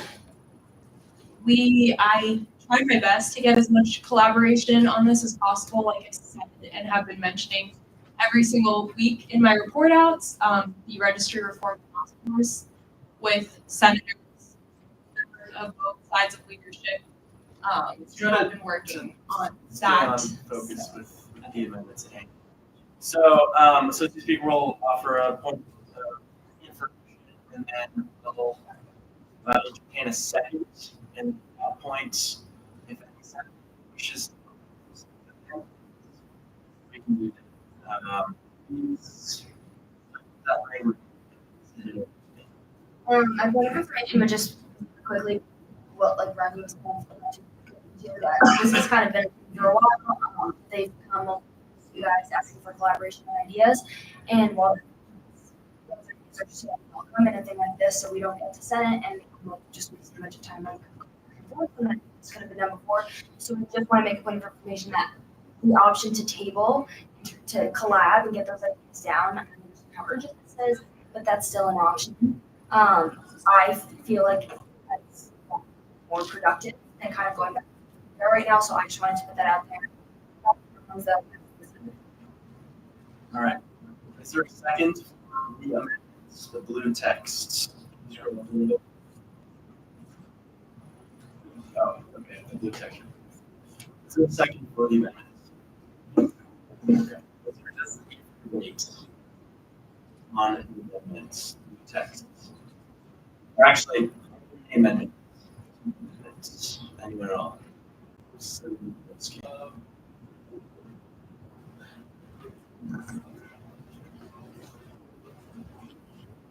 Point of parliamentary inquiry, is it possible to split the amendments into two amendments so that A and B are voted on separately? That's up to the sponsor to withdraw and then propose an amendment so that A is in there, but B isn't. Or someone could amend it to strike B. I see your point, though. You want to consider them separately. That's not possible as it's been currently proposed, but if the sponsor of with Senator Evans can do that up to the sponsor. It's not as complicated. Okay. Oh, hi. No, this is not. We've gone too far out of time. All right. Any amendments that senators would like to make to blue text? Chair Mazzando.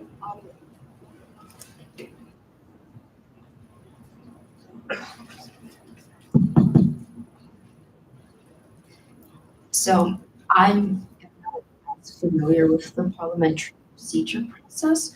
My intention is to make amendments in the sense that I want to propose this amendment I think I just shared with Associate Speaker and Speaker to, instead of having it be selected only off of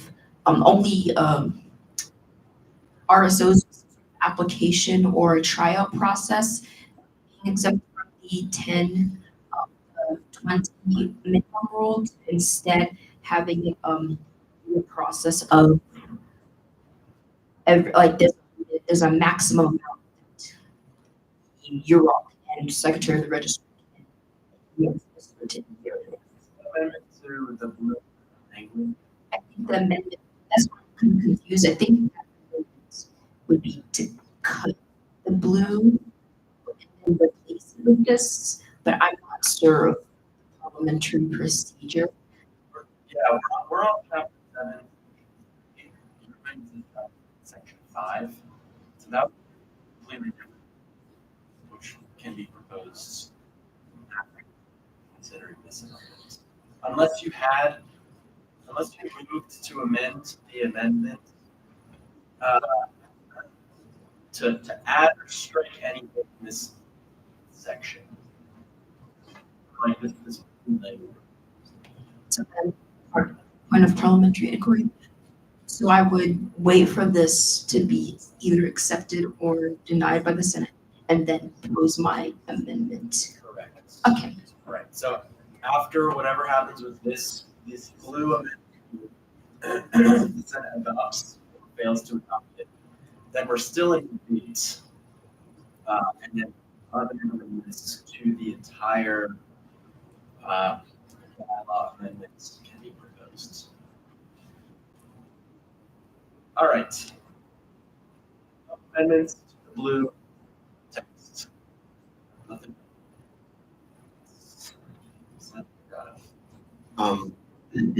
Sorry. I don't speak very much. If we have microphones on, maybe in the audience, the microphones are on. Really quick, just because I've never done this before, can I ask a small question about where I choose to amend something? I've never. Yes. Given that Senator Gatto is a new Point of information. Oh, yeah. So, if I want to get rid of, thank you. If I want to get rid of point B so that it can then later be introduced as an amendment, like a week from now, let's say, would that be possible? Just if I get rid of it right now, like, You gotta check the body microphones, something. Who is it? Oh. Thank you. Okay. All right. Well, that's okay. So you're, should we get another microphone? Okay, now let's do a swap here. I just can't stand it. Okay. So, point of parliamentary inquiry is can you move to amend the amendment to strike subsection B so that it's reintroduced as a separate bylaw amendment in the coming weeks? So you could do that. The Senate would just have to approve of striking subsection of the proposed from the current senator. I do. If it were to be reintroduced, it would have to go through and kind of that process because it would be its own. However, given the fact that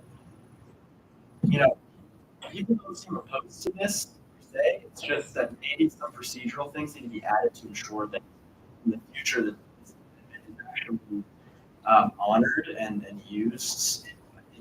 It could be useful. Okay. Only wondering because earlier Senator Nevin made a point about being able to, create some extra procedure that they seem to want to be able to introduce in the next week. Right. So it felt like it was able to add something within a week's time. It wouldn't be hard to just reintroduce section 8 than the current. Or alternatively, Senator Nevin would withdraw this amendment and then reintroduce the entire, more cost. Or as pointed out, the entire bylaw amendment, meaning S95 as a whole, could be to kind of iron out these differences. Okay. If we were on amending the amendment, senators would like to do that. Point of clarification. Yeah. If this was to be tabled, would it go back to AA? And whatever the senator would prefer. Where else would it go? So it could just be, so if it's not tabled to anywhere, meaning any committee, it's tabled to a certain date. That date, and consider it. Or so that, it can be changed and then resubmitted to be considered next Senate meeting. I would recommend it being tabled to administrative affairs so that you don't have to go through that process again. we would have to go through again. And like during that market meeting, people can propose amendments. Senators can. Committee members can propose amendments. Sponsors and stuff. All right. So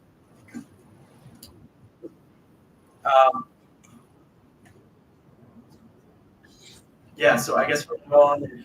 There's a need for debates on the blue text. Okay. Other points of information, meeting questions, or points of parliament? All right. Does any senator with the blue? Senator Rue.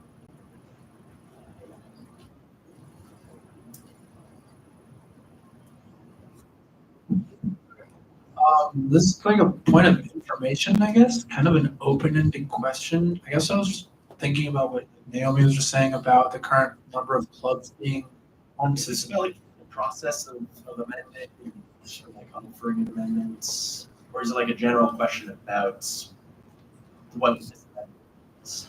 That's that word. We passed that. I don't know. I yield my time.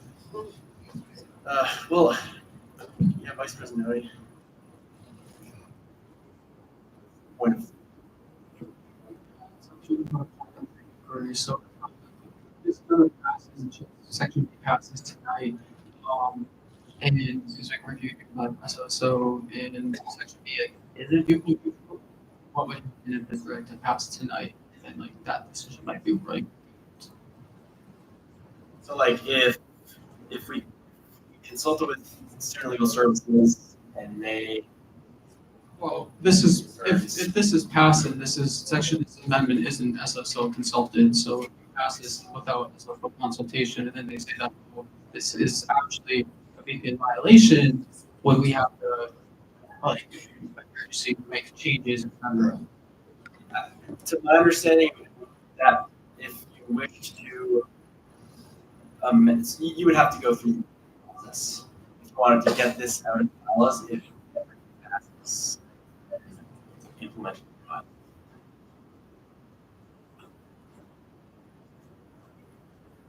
Does that answer your question? Really, because like so right halfway through that process, but would we be forced to? We're told by SSO this is a VPN violation. I don't believe so. To the Senate to decide what the bylaws. So if SLSO reviewed this and gave their feedback, and in their opinion this violated viewpoint neutrality, it would still be up to the Senate to decide whether or not they would strike the bylaws. That's my understanding of our procedures. All right. So no senator wishes to amend unless the department wishes to amend. No, so okay. This is the final information. If this were to be tabled until next week, where would it go? And then my second question is how would there be that would be key for this to be. So to table S95 as a whole, it could either be just tabled till next week. During that time, collaboration could occur, and then a unified amendment could be proposed for next year. Or it could be tabled back to administrative affairs, where a similar thing could happen.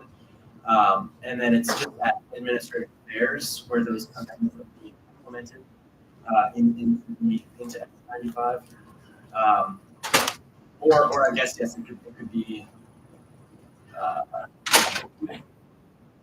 Actually, I said earlier that you were on S9, but not administrative affairs has approved it. Those are the two options for table. Either table until next meeting, or during that time we can work together. Or those amendments can be implemented during that meeting, and that's effective. So we're considering this blue text whether or not to approve of it or not. There's no indication of debates, so the question is on the adoption of blue text.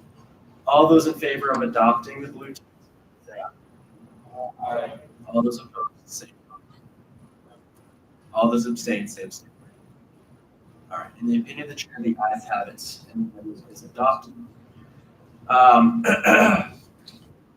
back to general debates on S95 as a whole. So anyone else can propose to the language of the entire amendment.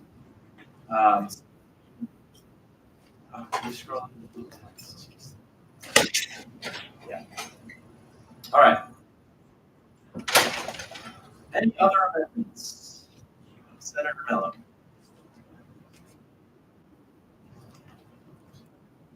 Can I motion to change where you are right now? Remove, Ron, you said remove this entire section? Sorry, 6B. Yes, yes, yes. After. So sorry. Where are we? After section. You were there. You were. Sorry. Section Chapter 7, 4. Chapter 7, Section 4. Subsection 6. All right. Competitors are numbered, bolded, underlined in the checklist. Everything under that. Not like pinpoint. The first sentence as well. Yeah, the first sentence. Every item listed in the checklist below. Every item listed in the Constitution instead of checklist below. Sorry. So strike the word checklist in the first sentence. Do you want to what? Strike checklist. Checklist. Every item listed in the Constitution must be included in the exact section specified and in the same order as. So we're telling them it has to be the Constitution. I see.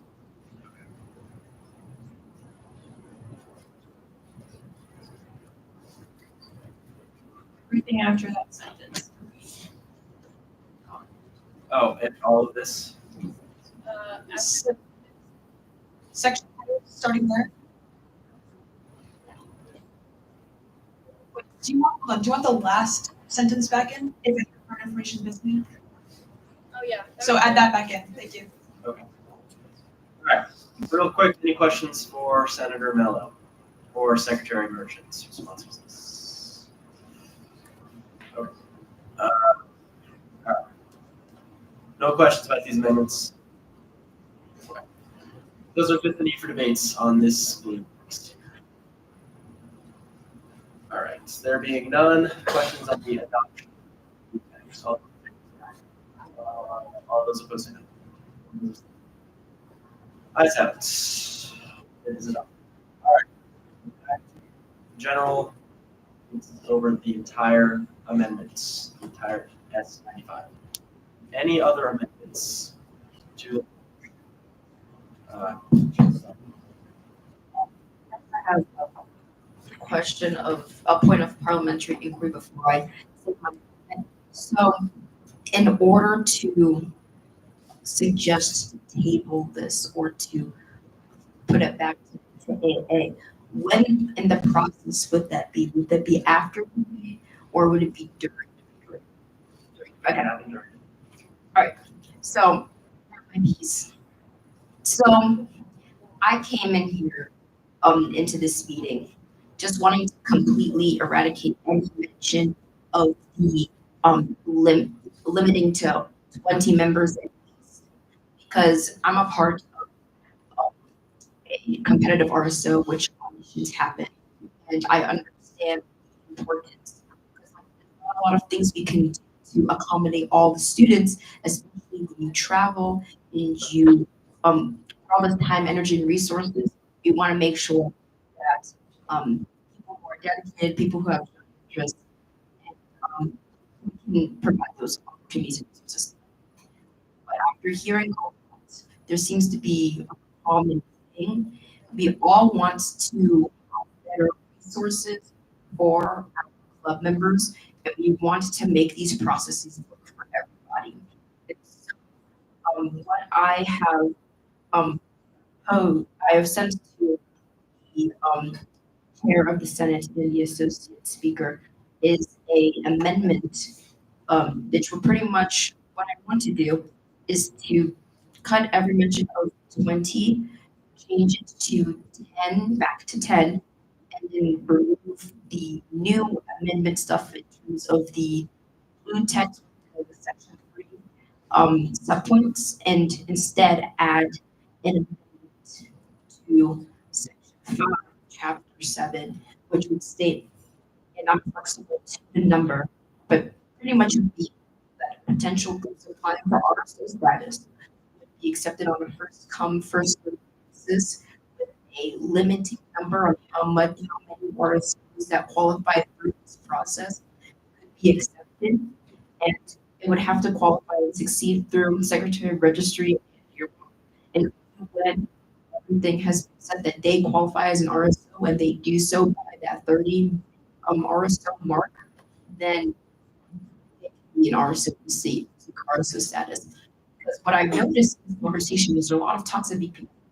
There are a lot of talks of managing and delegating how we're going to lessen the burden on RSOs and lessen the burden on the SGA. So I feel like this is kind of the best of both worlds. Of course, I'm open to amendments from the professional, non-professional RSOs for the number, but just looking at the presentation that was putting it in the supplemental materials, I believe that this would be a decent number. So I'm open to any conversations, discussion, and yeah. Can you read the amendments? Yeah. Okay. Just all the amendments you want. Because I have this language here in chapter 7, section 5. That's part of it, right? But there's Yeah. Any mention of not less than 20, parentheses 20 the number, and change it to 10 with parentheses 10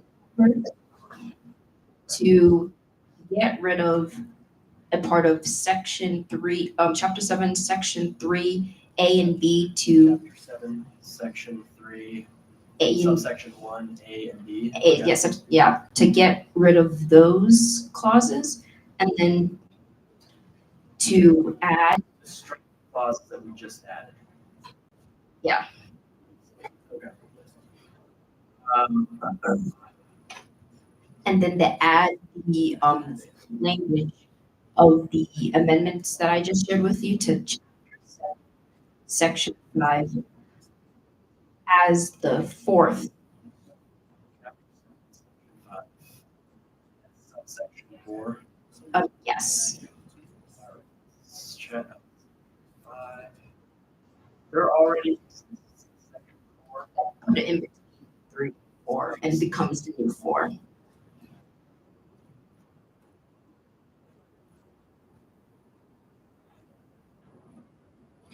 As I said, I'm open to amendments. I'm also open to tabling this, probably to AA, making sure all of these amendments we're proposing before the acceptance bylaws are SL review, make sure we're not breaking any VPN, and also, and I feel like it's very important to also get approved by AA these new amendments. All right. So Chair Mazzando is looking to strike any mention of phrase not less than 20 and replace that with phrase not less than 10. Additionally, to strike Senator Nevins's amendments and to add a new section 4, chapter 7. That new section, that language has been added in the motions packet or review. All of our amendments I won't directly implement, but it's just again replacing 20 with 10 and then breaking the amendments we just approved. questions for Chair Armando about the amendments? So, Senator Germain. Maybe this is more of a point of parliamentary inquiry. Okay. At what point can I motion to this AA? Because I think we've gone quite far, and I don't know how it's going to be debating this on the Senate floor. Yeah, so right now we're considering the amendments to the amendment that Chair Mazzano proposed. After a settlement has been reached with that, and we're back to just general, that's when a motion to table can happen. So if Chair Mazzano were to withdraw this, and then we table it to AA, then Chair Mazzano could then come to AA with amendments amended there instead of. Correct. But Chair Mazzano would have to withdraw. Withdraw this amendment that you're proposing. I will say that in order for Chair Mazzano to propose an amendment, she would have to go through this amendment that goes right now could be withdrawn. Then the Senate would no longer be considering the amendment that Chair Mazzano is proposing. The Senator could move the table back to administrative affairs. That would be kind of the Information. Back to AA, how long back? Well, there, Centenaro. So A is busy with appeals and appeal hearings. I know that tomorrow. Yeah. There's also the option of tabling it for next week, where, as Speaker Flanagan stated, collab would happen within the next week, and then everyone would come together next Wednesday. We would talk about this again. But by then, I think some consensus would be reached, so it doesn't exactly have to go to. That's just another option to have this motion. So I consider that might be a little bit more prudent. Right. And so for that, people have to come together to propose a kind of a unified at that meeting. You couldn't just change the language. You have to reintroduce it to have different language. But right now, it would be tabled and appear as unfinished business. It would appear as unfinished business at the next meeting, but that language wouldn't change. So people have to come to uniform amendments.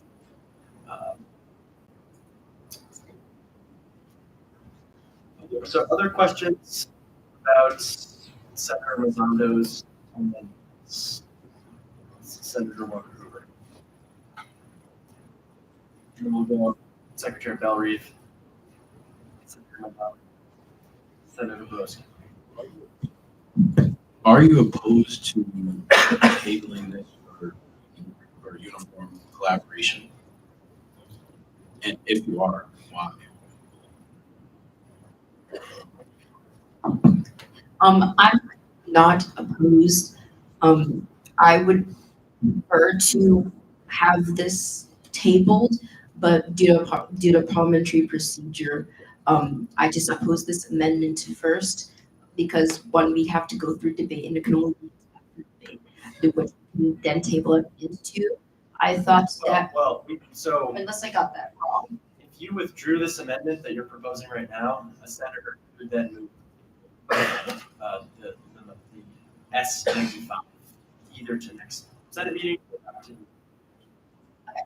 Well, I also do have a non-parliamentary reason why I decided to introduce this now, is because of the collaboration. I understand that we'll need to be this to make sure it's as best as it can be as for the entire document itself. I find it's good option on people's radars to let them know that there is another avenue way to go about this, which would further collaborate. Does that answer your question? Who wants to stable? Chair Mazzano, do you withdraw your amendment? I withdraw my amendment. As a senator, Senator Germain. Motion to table this to AA. All those in favor of tabling S95 back to the Administrative Affairs? Say aye. Aye. Opposed, say. Oh. Okay. All those abstain, say abstain. Let's do division.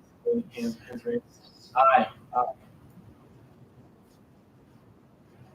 right. No. Okay. The ayes have it. Accordingly, S95 tabled back to the Administrative Affairs Committee for further review. All right.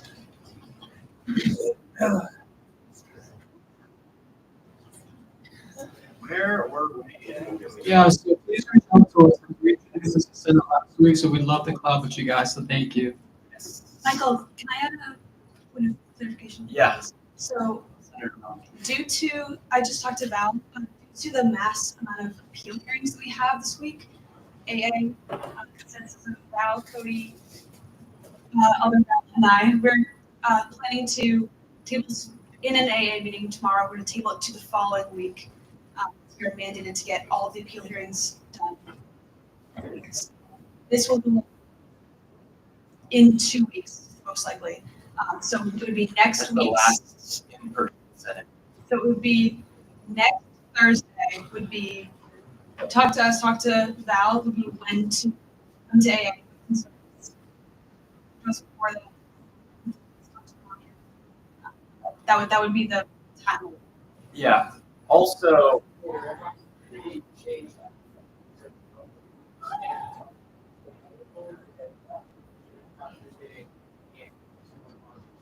I'm just speaking on my situation that could happen as a question arose. And again, with a quorum of members representing who have all voiced that is what they were planning to do.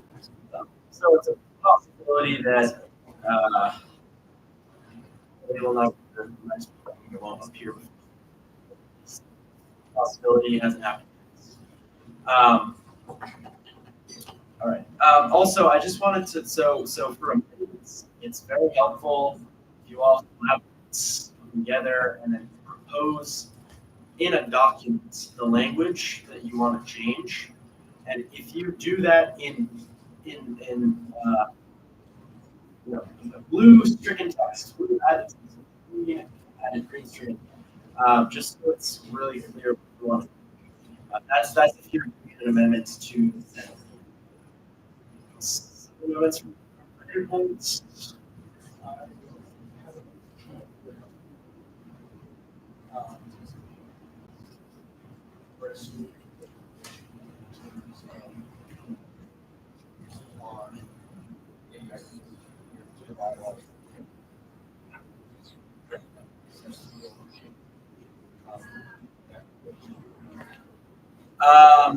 I think that's most appropriate for after Senate. For the sponsors of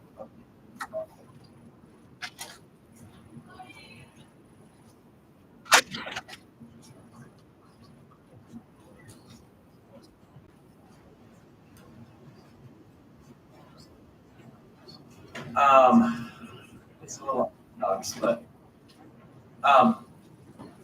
actually.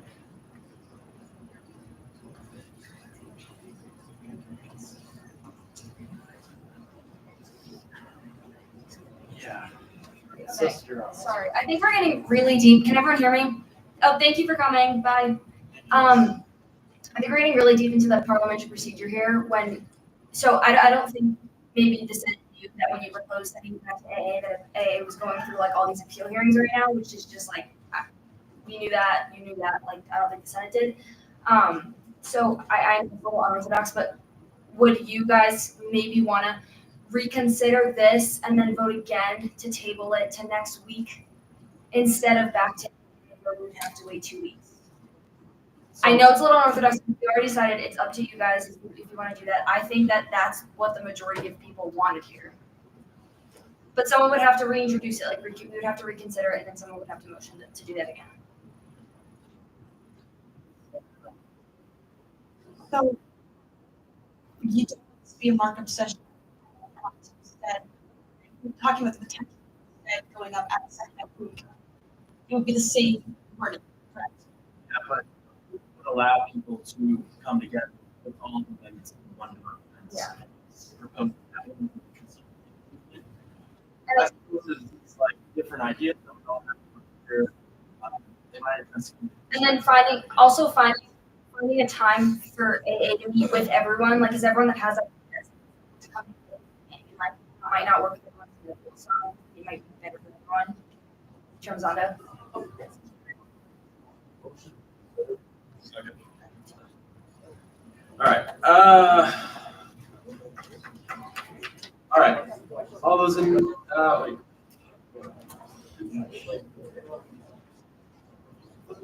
Is there just a need for debates on the motion to reconsider? All right. All those in yep. Point of parliamentary inquiry or point of information. So if we table this instead to next week's in the meeting and this the amendments that will be proposed to the Senate and already been accepted would therefore not be approved by Administrative Affairs Committee. Correct. Okay. That's just us. The Senate can amend administrative affairs amendments. It's the Senate's authority supersedes when amending. That makes sense. Okay. Vice President Lee.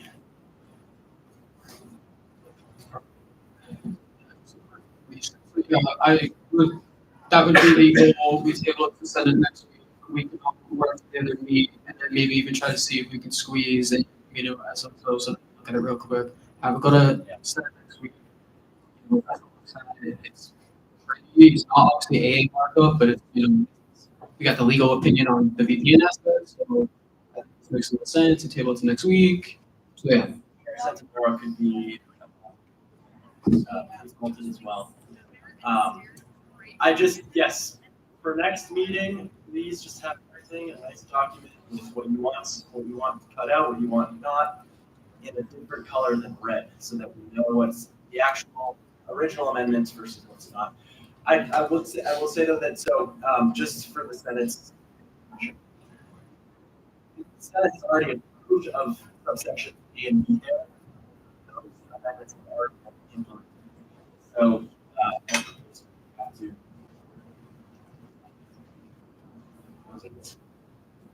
Yeah, those two will. Yeah, Sarah.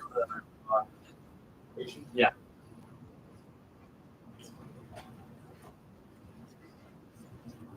I'm just concerned because, I listened to the registry and Chair Rock to amend last week.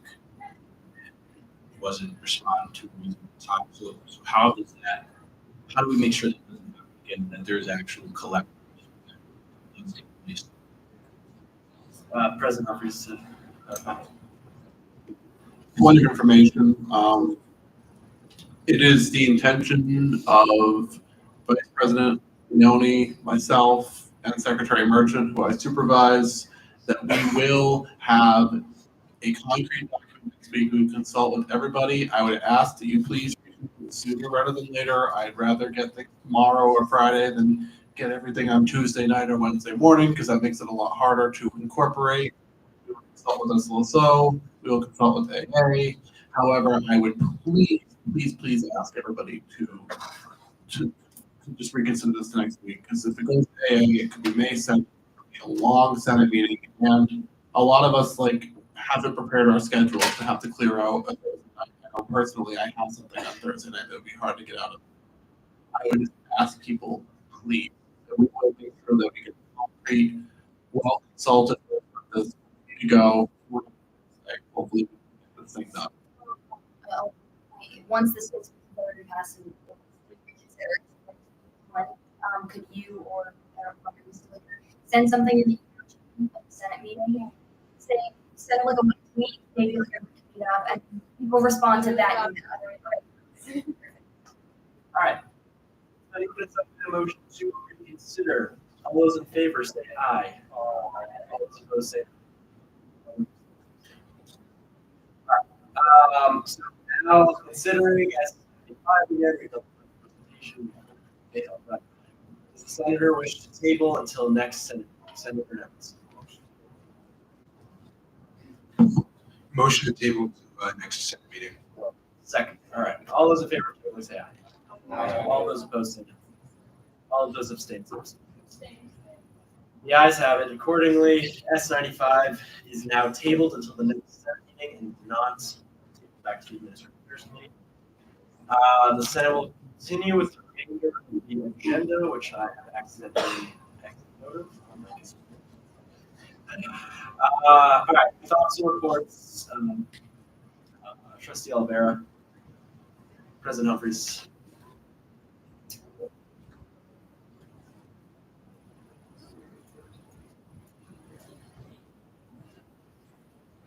Hello, everybody. I hope you're having a great week. Yes, thank you for bearing with us through all of this. We want to thank the Senate for reconsidering to have a table to next week. I think that that is the best decision. Very proactive and making sure that we, in a very timely manner, we communicate with everybody. We're happy with people, and ultimately we are setting the goal to have a concrete version that can get passed through the Senate next week without all. So, thank you guys for that. I think this is be a lot easier when you're doing it. We'll also ensure that we get it done in time. So I want to thank Associate Speaker Amaratis and Speaker Flanagan for suggesting that and making a bit of an exception there because I think it's supported. Scheduled business. I did, for the rare time, forget to submit a report out this week. I was a little thrown off by the Monday holiday. I was home celebrating Easter with my family and just kind of slipped. So a couple of things I want to note. First of all, as regard to the immigration situation, I've had a couple of meetings from this, both the policing community advisory board yesterday, today. We went to the Universal Relations essay. And in those meetings, we discussed, the situation on campus and response. We also had a meeting with Secretary Mudd and President discussed some plans. So basically, as you may be aware, there's a number of sort of ICE rumors going around. I can confirm that step foot on evidence of that, and the claims that have been happening off of campus are unsubstantiated. We can verify ICE has not been on campus. We have had extensive conversations with university relations as well as with the police to discuss kind of how we're going to respond to this moving forward. If you hear a rumor, please come to me or come to somebody in 4-4, go to JD, go to ask one of us, because we will try to get you accurate. I know it's a good intent, but I ask you to please try not to spread.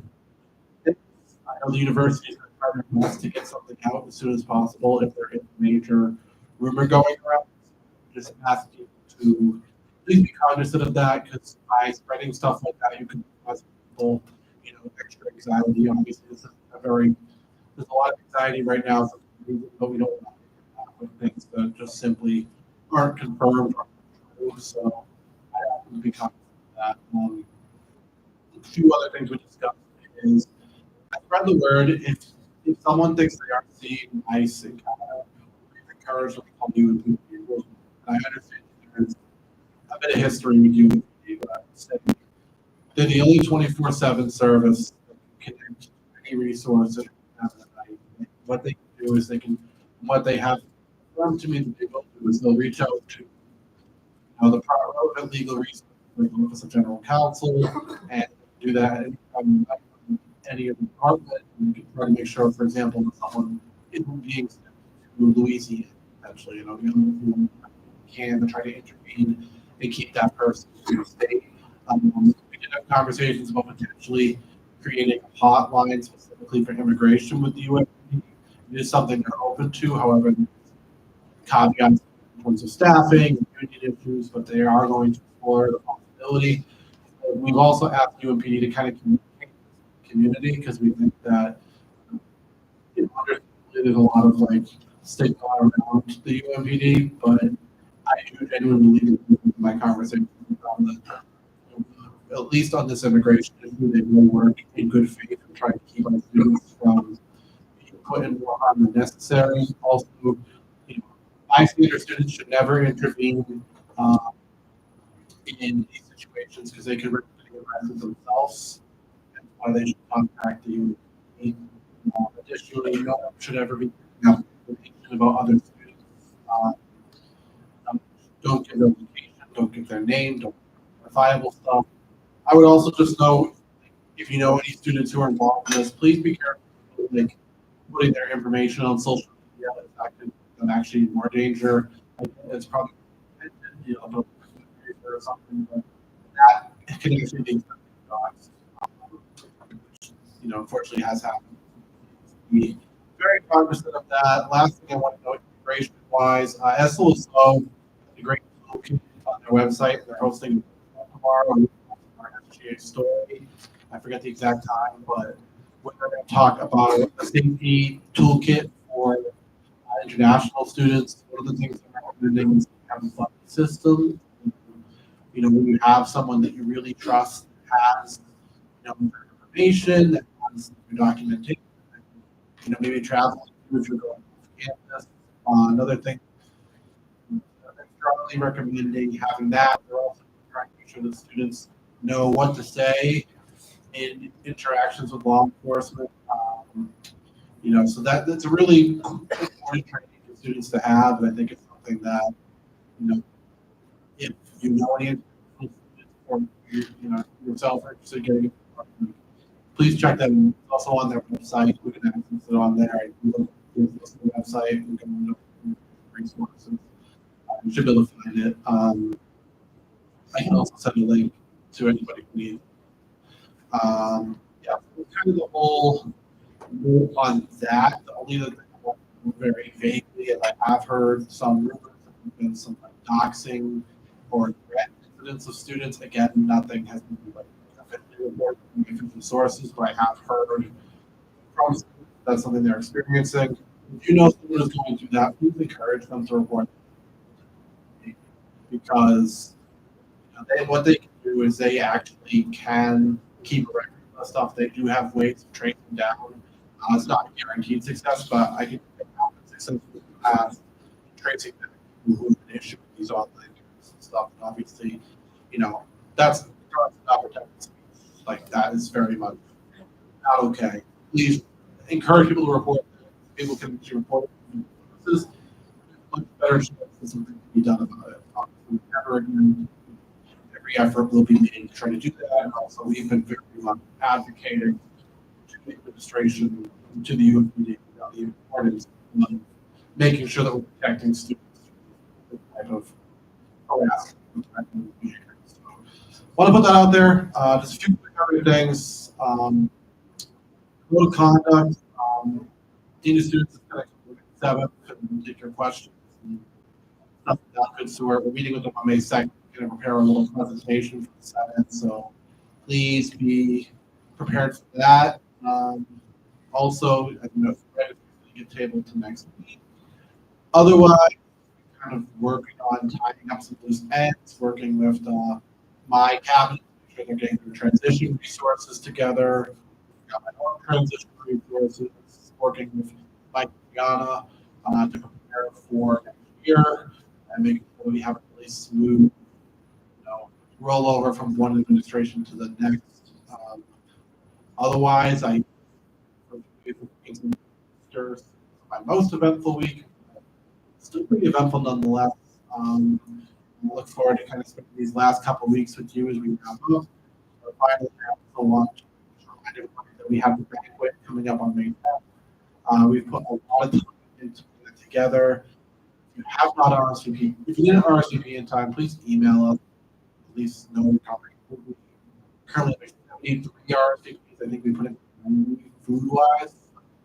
Like if we get an influx of people that I want to come, then we have to order ASM. So no, or else you might risk food. So please don't show up unannounced because that impacts our food. But I really look forward to seeing you all there and celebrating sort of the end of the semester. And yeah, let's, we've got about 2 more times I'll be up here after tonight. So let's finish this thing out strong. Is there any questions?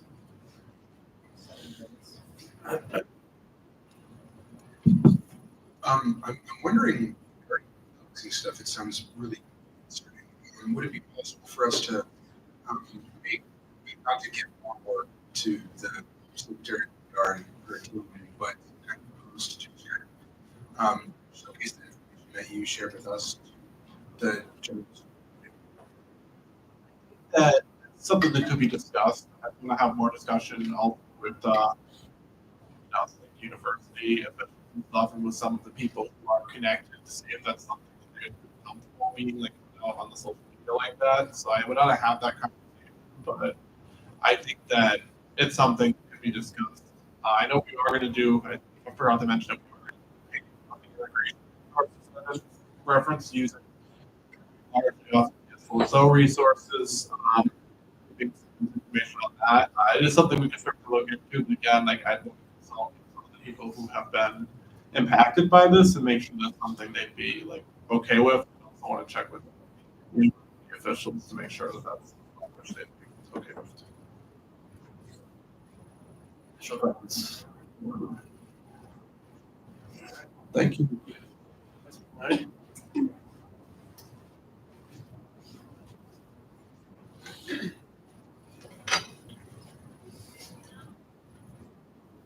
Hey guys, just quick.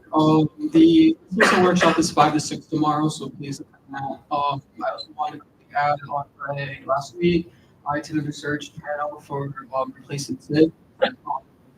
Being a little joking, not replacing Sid, but it's basically the associate vice chancellor for SEL, which is basically what Sid's been doing in like 5 other jobs this year. So yeah, so that's really important. So we give feedback on like what kind of questions, what we really want in a candidate from the SGA perspective. I attended that call to that, and so the leadership can respond more. So that's a big thing. Other stuff like Colin said, and yeah, and in terms of like the doxing thing, yeah, it's definitely really sensitive, but definitely telling, anybody that, any organizations that if they face any doxing, if they face any threats online, they file reports. I'll disclose this myself. I've faced a few things, so I've done a lot of reports myself. So definitely, if you know any students that have gone through anything, definitely tell them to report it. Yeah, say most of the things, everything else we can say with Colin. The other thing that I remember before I go is we had the close support panel today, which I thought really went really well. It's never ideal how to ours. I thought we did a good job explaining all the social reforms that we've done, how we have close initiatives and fall. That's going to leave a tremendous strain on the schools. And some of the reforms that we've done, like raising it to TF next year, 7.5%, as well as how we started the process this year, or additional things we get from recommendations for reviews. So yeah, that happens to any questions on me.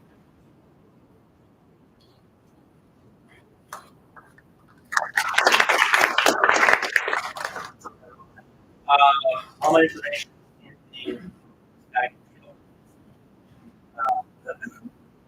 Vice President mentioned the possible cuts panel. So it's staying for a few hours now. But I think it went really well. We got a great turnout. Very exciting stuff. I did want to bring to your attention, though, on May 9th, Senate will be meeting, but it will be over. So May 9th is Friday.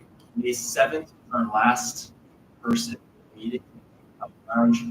That's the meeting where, considering yes, one, other things like cabinet appointments, chair appointments, swearing in of the new president, vice president, speaker. Yeah, this will be a very large meeting on May 7th, but it's absolutely. And so please attend that meeting on the 7th. First, May 9th is the last Senate meeting period, meaning it's the end of the regular period. Meaning after that meeting, when the and the chairs will begin their terms in office. President, the cabinet, continue. First, yeah. All right. There will be plenty of reminders about that meeting. I did want to provide an update, though, that Pfizer has some good news about electronic.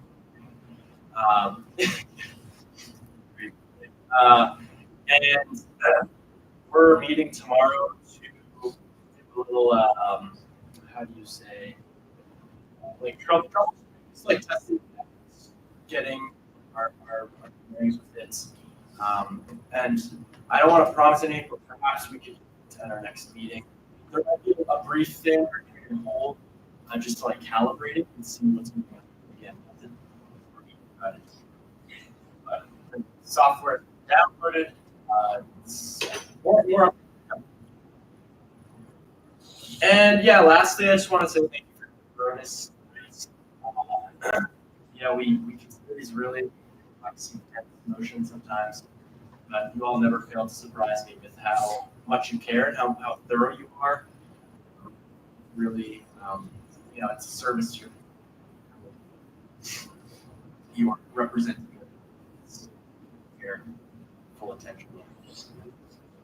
So that's it. I'll yield questions. If it exists, probably comes up in email me. Cool. Hi everyone. Short. Sorry for going a little tonight. I know that's going on for a long time and people are maybe a little confused. First thing I'll say is really good point was brought up tonight about moderation. I know that every single Senate meeting, I understand if you can't be at every single Senate meeting, but Rania and I have come up at multiple Senate meetings and asked for collaboration on this one thing, on registry reform. I think that if a little bit more and just put in some extra time and start those things, it's like registry meeting. Just emailing and be like, hey, what time is this? And sitting at the meeting, that would be really reducing everyone's time to be able to when we come to Senate, we can be more productive with our time because everyone's like, these meetings go on for too long and there's too much being said, blah, blah. This is how we reduce that. So I think that's just like a super important thing. I want to put that out there. ESO events. Only 15 people have filled out the form for this so far. I'll probably just wait until the end of the semester and then I'll get like an influx of them. But I just wanted to remind everyone to please fill out that form if you are a Senate member. If you're it's 2 events per semester. I'll print the email in 2 weeks, so just print that out.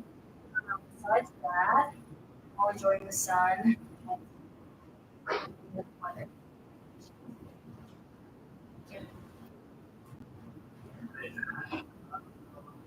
Chief Justice.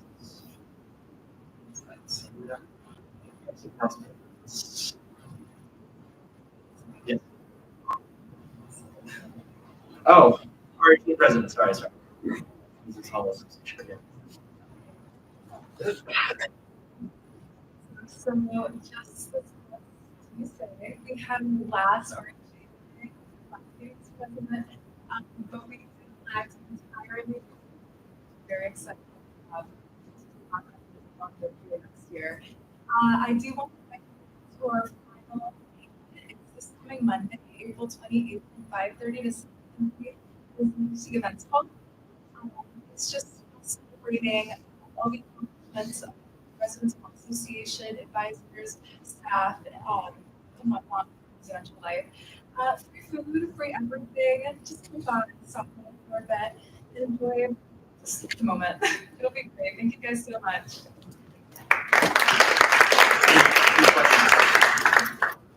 All right. We'll move on to partisan council presidents. Any question here? All right. And the cabinets. Secretary.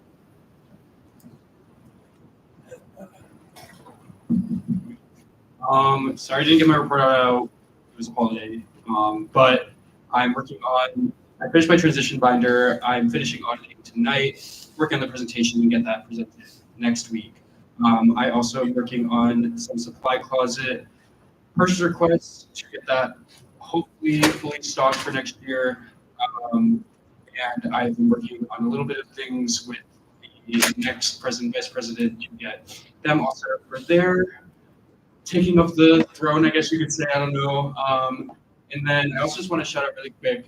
If anyone's free on Sunday at 12, there's going to be a Walk for Hope on campus by Active Minds, the ESO event. Active Minds is putting this on. And I will be there walking. My roommate is the co-president of Active Minds. He'll be giving a speech on suicide prevention. So if you are free, please come. Thank you. Any questions?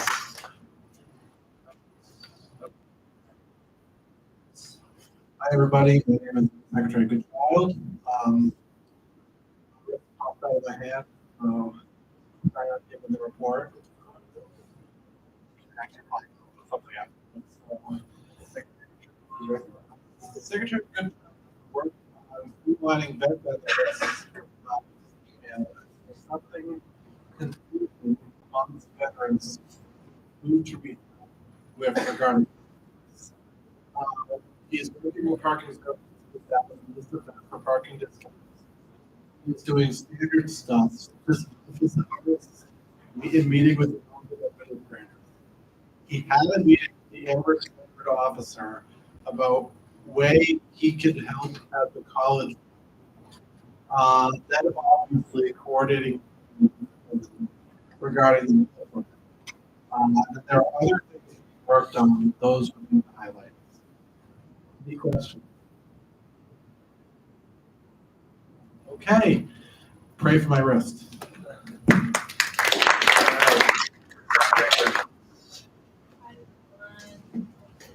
Just want to say really quick thank you to everyone for putting so much care and attention to my motion today. But things aside from registry reform, supply closet is going very well.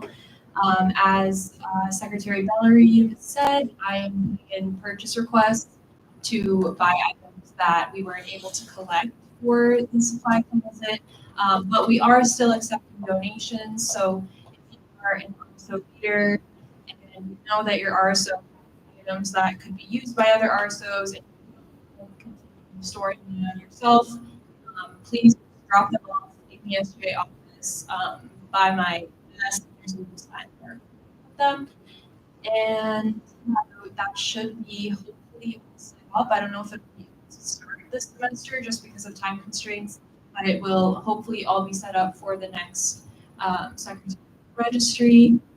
And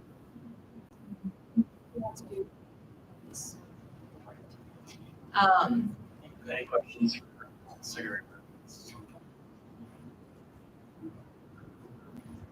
So Kiriana says, hey all, I recently met with state representatives on most of my meetings got canceled due to scheduling conflicts. My town council report will be sent out soon. My survey will be sent out sometime this week. And I'm working on bylaws for the Secretary of International Services. I'm also very proud of this body this year for looking for the issues outside of the university for support. Questions we can relay. I think when the undersecretary position with the bylaws that went through this fall, he said he was coming to the secretary position, but knowing that he's doing it right now, I'd just like to know if that's still the case. Secretary positions bylaws permanently, it's just that one. So will his undersecretary position be put? Yeah, I mean, if next week we could expand who's here on his report on what bylaw changes, like what is. All right. Thank you. We'll do representatives. ESO is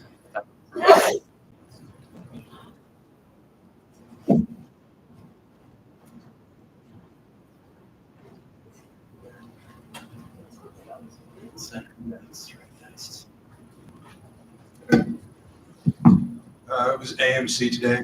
We didn't really do anything with the full. We approved some program changes and some new courses. And then we discussed a new accommodation statement that the disability office proposed. We had some concerns about a bit of the language. It's kind of just nitty-gritty stuff.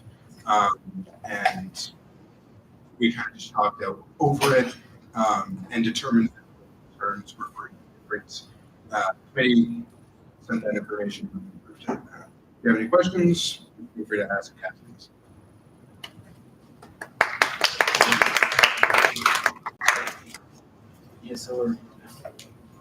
ESO events. Vice President Nice. All right. This past Saturday, we went to a mock shadi. It's hosted by the Pakistani organization. That was really fun. So it's basically like a mock wedding. A lot of people there. Really big turnout. Dance floor opened up afterwards until like 11. So, you know, I had to go to the stage. This week is SoulFest, I believe, and a lot of events for that. And this Friday is the fashion show for UMass Soul TV. I know Anaya is going to walk in. Is anyone else going to walk in here? No. Okay. Anaya's walking in, so show up to that. Buy tickets, only $50, and show up to that. It should be pretty cool and support Anaya. So yeah. I was also at Mock Shadi and it was amazing. But I just really quickly want to shout out UMass Fashion Week will be having our 4th annual show the weekend after this weekend, so that's May 2nd. I encourage everyone to buy tickets. I will be there, and hope to see you all there. any advisory board? All right. Executive boards. Sure. You have one.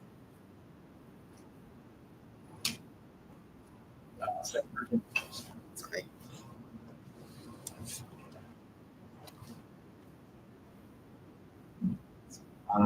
As a qualified for the university student advisory board, things, small sessions that I was doing earlier, just looking at, the visa applications with right now, just information that was kind of this device on campus, really quickly.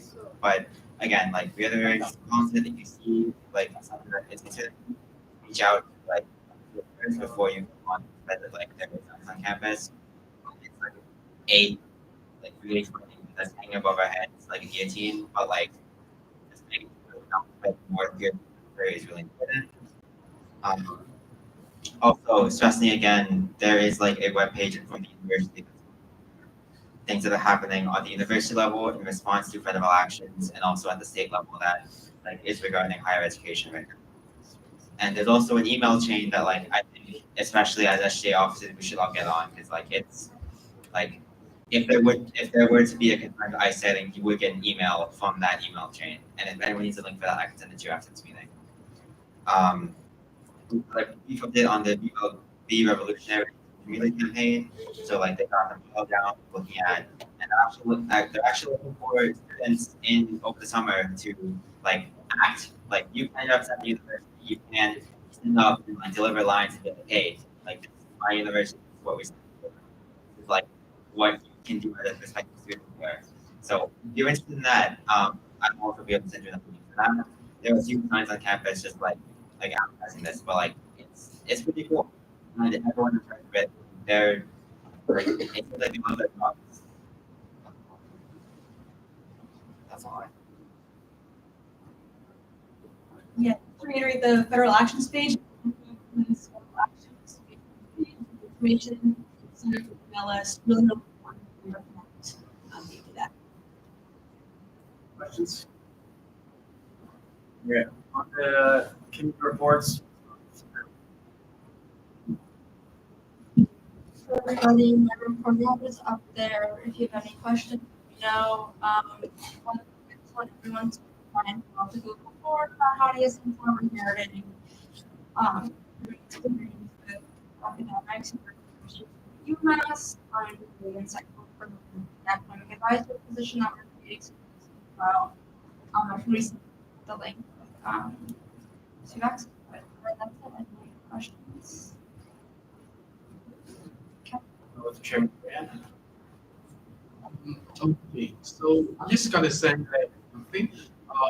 Your meetings happen on Monday, 5:30. I wanted to basically talk about what we should change in the amendment that we're gonna propose on the Senate next week, I think. So please attend the York meeting 5:30 Monday. I have talked to a few players here, like Jacob and other people, and since like we all agree with like 5:30 on Monday. So if you wanna go, please attend the York meeting on 5:30 Monday. That's it. Yeah.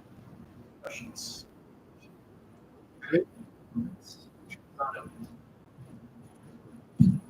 You're on Yepka for right now. So she sent me a report.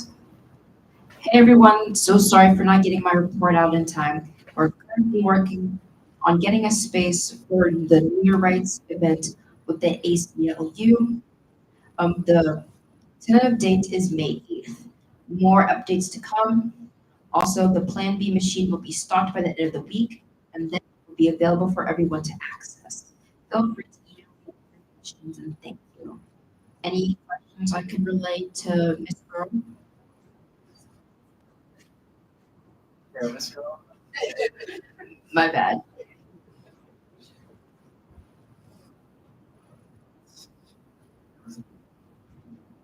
All right. Hey, everyone. So pretty much us have been working a lot with UHS. We've been reaching out to a lot of people in the area that would be affected with the PVTA, and we hope to expand access to, including UHS, Greenfield, as Jacob Nevins has said, that because passive resolution, so really great. We're seeing more communication from the local municipalities, and hopefully we can reach some sort of agreement and provide more clients to have more access to mass. If I have any updates on that or any of the other initiatives I'm working on, I'll alert you. I also have Chair statements to, but maybe Ishan's turn.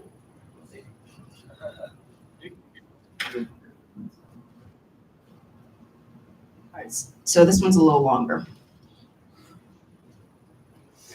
Hey everyone, I wanted to take a moment to apologize for not being able to attend the Senate last week. My vice chair and I were wrapping up the rollout of RSO budgets, and I'm proud to share that all RSOs have received their budget decisions.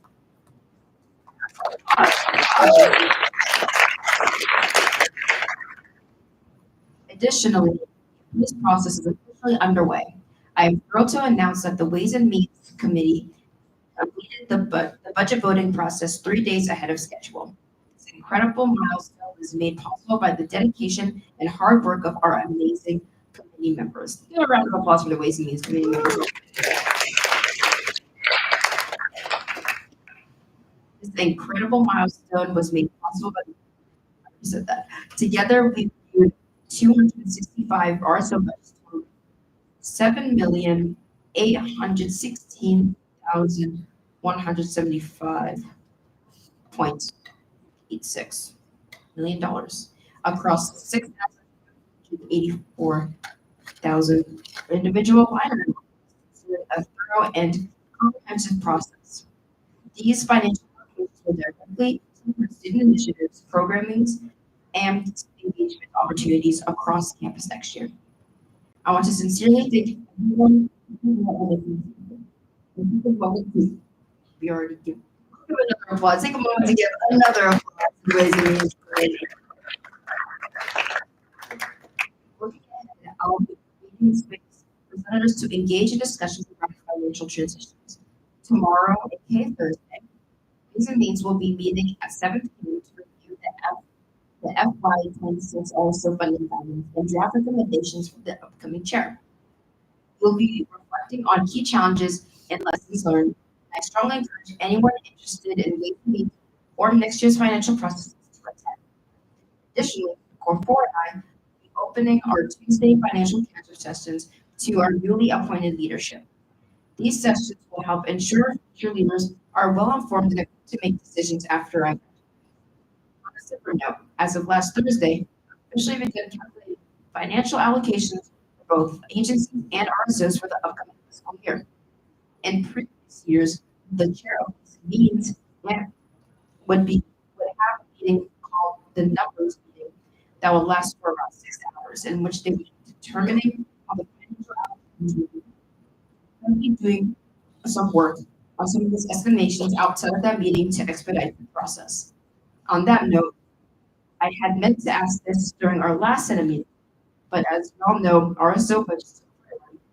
Who would be interested in helping us with the emergency budget process? Who would like to work on improving the overall Ways and Means process?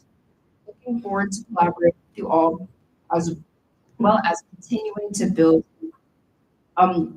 Since she is not here, I say email her if you're interested in working on the emergency funding process and just the overall Ways and Means funding process.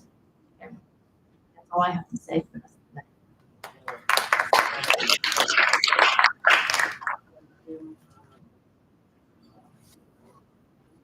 Alright, so this is like pretty quick, but from what you see, we're looking for more elected commissioners for next year. We have 7 applications as of 4 a.m. this morning.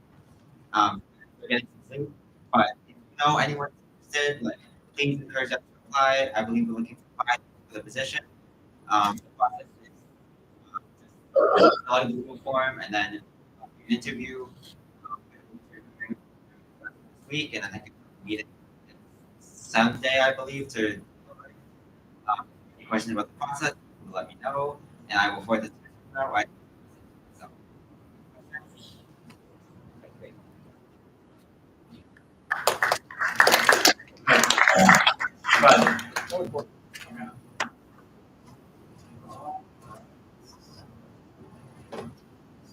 It's not anticipated. This means the associate speaker will record and associate speaker. All